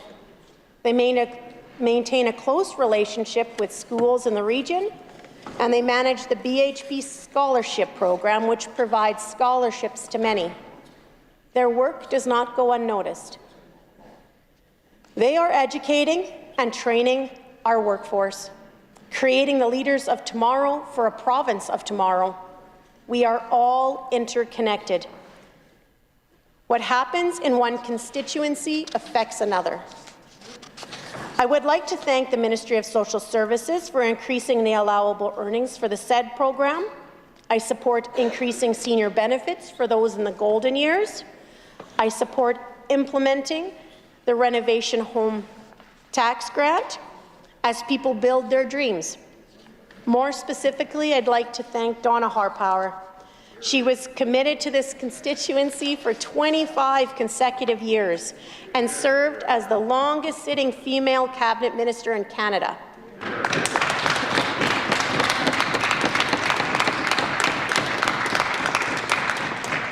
Her CA, Susan Dunn, was a keystone in our constituency office for just as long as we had Donna. It is my intention to serve and live with grace, behave with dignity inside and outside the legislature. We can't control others, but we can control ourselves on both sides of the chamber. It's vital that both sides maintain decorum and a willingness to communicate with respect. I will list a few values that I learned through my years of service for people. Never speak poorly of people. It always comes back. Seek to understand those who differ from yourself, and even those who offend you. Look for the root of their disagreement in order to solve it. Be kind and act with grace. We have shining components in education, healthcare, and social services. We have dedicated professionals who are world-class, and they call the Hamilton Watrous constituency home. I'm proud to call many of them my friends and family. We have work to do, and this government is ready for work. We have a government that's responsible and reliable. We have a balance of new members and not so new members who share a vision of growth and development. Together, we call Saskatchewan home. I'm inspired by the theme, A New Beginning. Priorities like healthcare, supports for children in classrooms, and affordability measures are key messages in the throne. I'm pleased to support the motion put forward by the member of Kindersley-Biggar and seconded by the motion from Saskatchewan Rivers. I will not be supporting the amendment. Thank you, Mr. Speaker.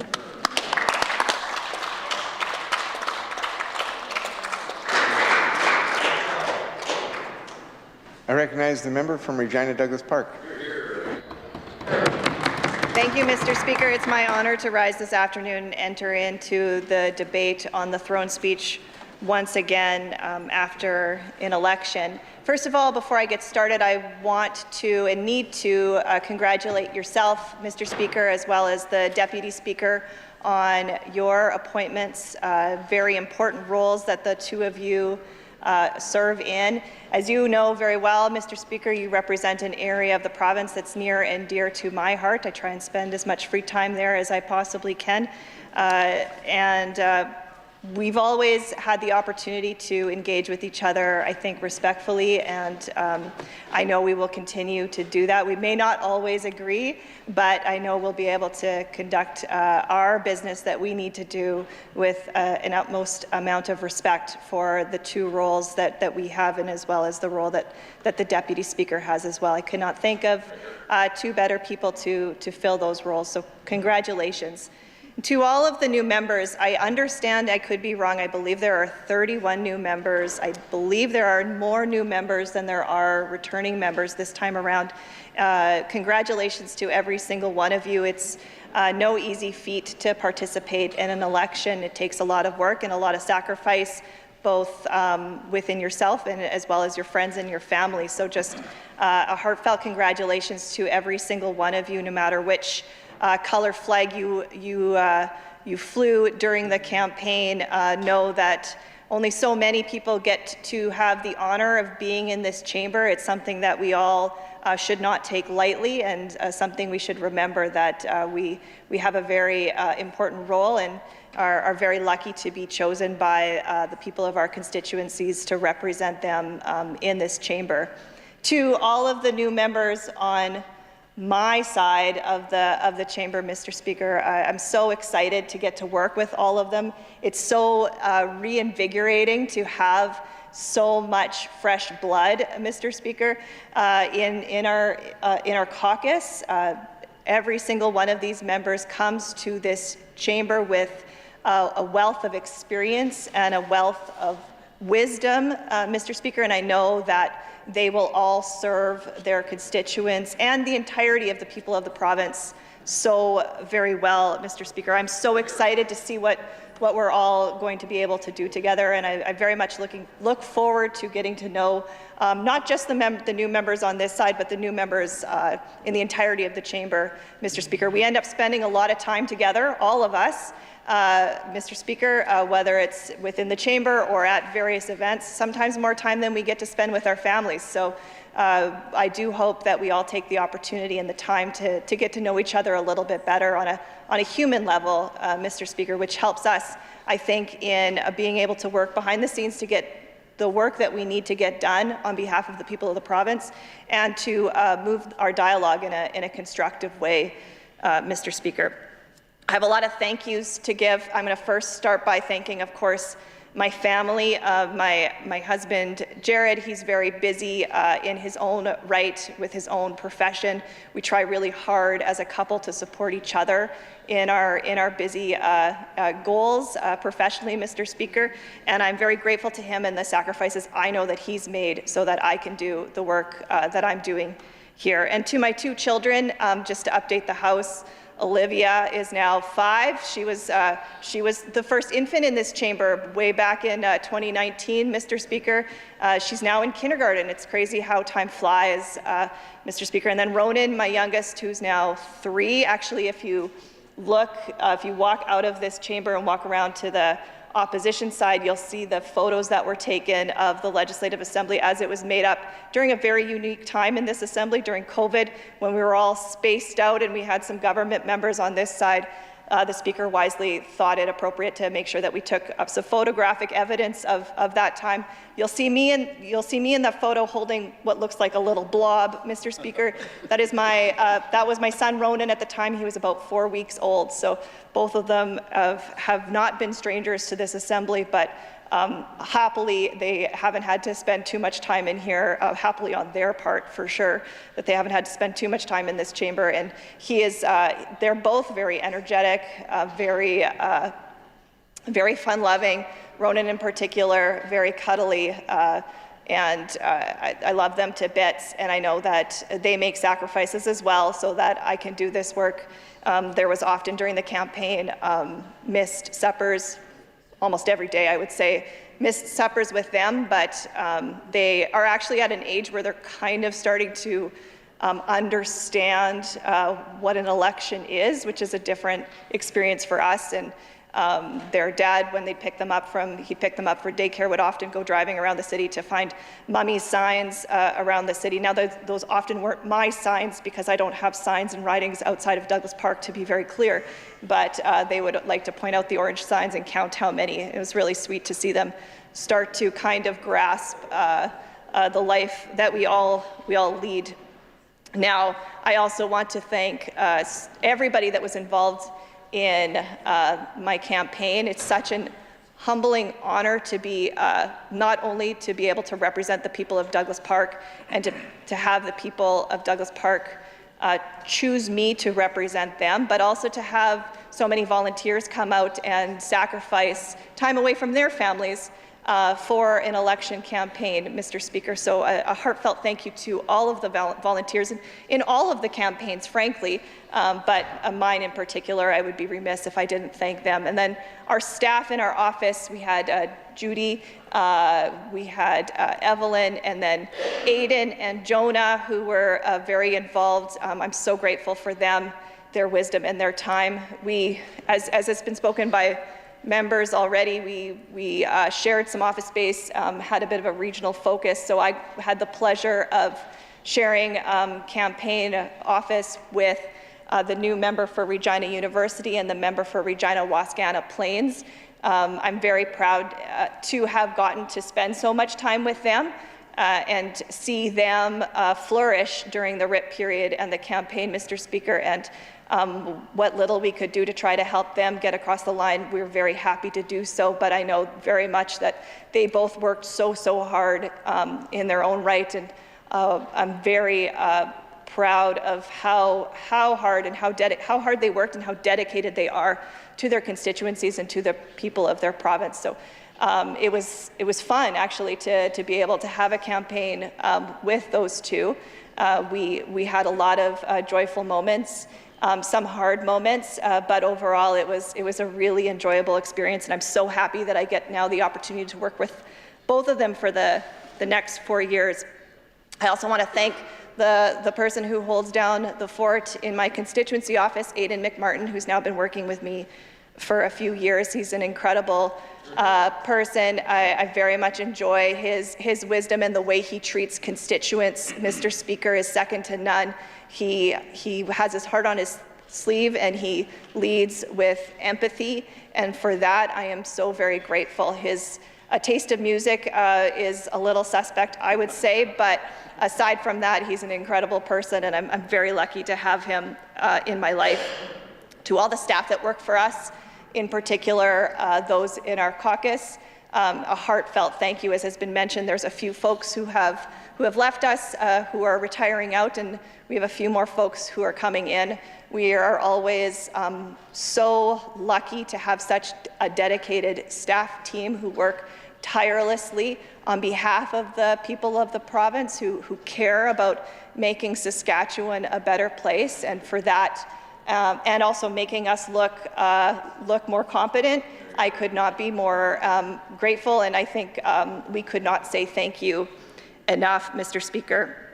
I also want to thank everybody who keeps this legislature running. There are so many people who are involved behind the scenes, be it in Hansard or the pages or the clerks at the table or those in member services or those in the cafeteria. It's so amazing to see how so many people come together to work to keep this building running, and we wouldn't be able to do what we do here in this chamber without every single one of them. So I definitely think we should always take the time and the opportunity to thank them for the work that they do, Mr. Speaker.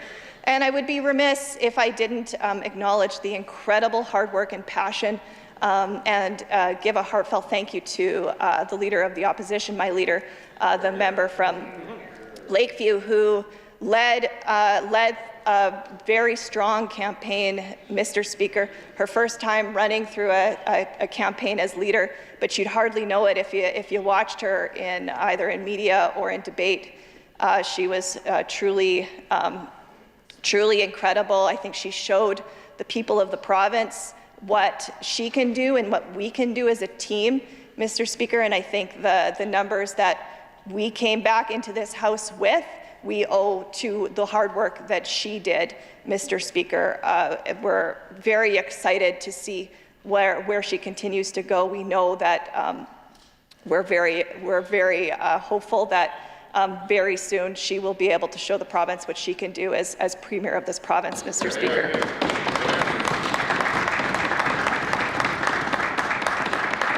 Mr. Speaker, I also want to again thank the people of Regina Douglas Park for once again trusting in me to represent them in this chamber. It's not something that I take lightly. It's something that I consider very much an honor, and I'm always surprised and humbled and honored to be given that very important duty. It's a responsibility that weighs heavy on my shoulders every single day, Mr. Speaker. And I know that I could never live up to what they deserve, Mr. Speaker, but I try in my conduct each and every day. I also want to thank those who ran against me in the campaign, who also ran in Regina Douglas Park, Ken Gray for the Sask Party, and Victor Lau for the Green Party, Mr. Speaker. Like I said already, it's not easy to run in a campaign, and it takes a lot of work and a lot of sacrifice and a lot of courage to put your name forward. So to them and their staff and their volunteers, thank you so much. I'm very grateful. Mr. Speaker, it's such an honor to have people be willing to share their stories with you, their tragedies and their joys. And we heard a lot of those on the doorstep this campaign, and I know we will continue to hear more as we move forward. And I know we have over the course of the last several years, 8 of which I have been willing to serve and willing and honored to serve as member of Regina Douglas Park, Mr. Speaker. There was a message that was heard all across the province, Mr. Speaker. Well, as has been mentioned, yes, we did not quite get into government this time, Mr. Speaker.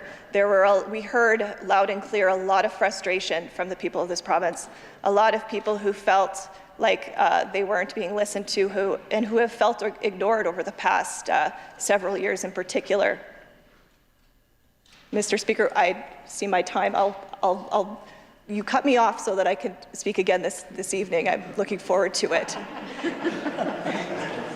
Thank you. It now being 5 o'clock, this assembly stands recessed until 7 p.m.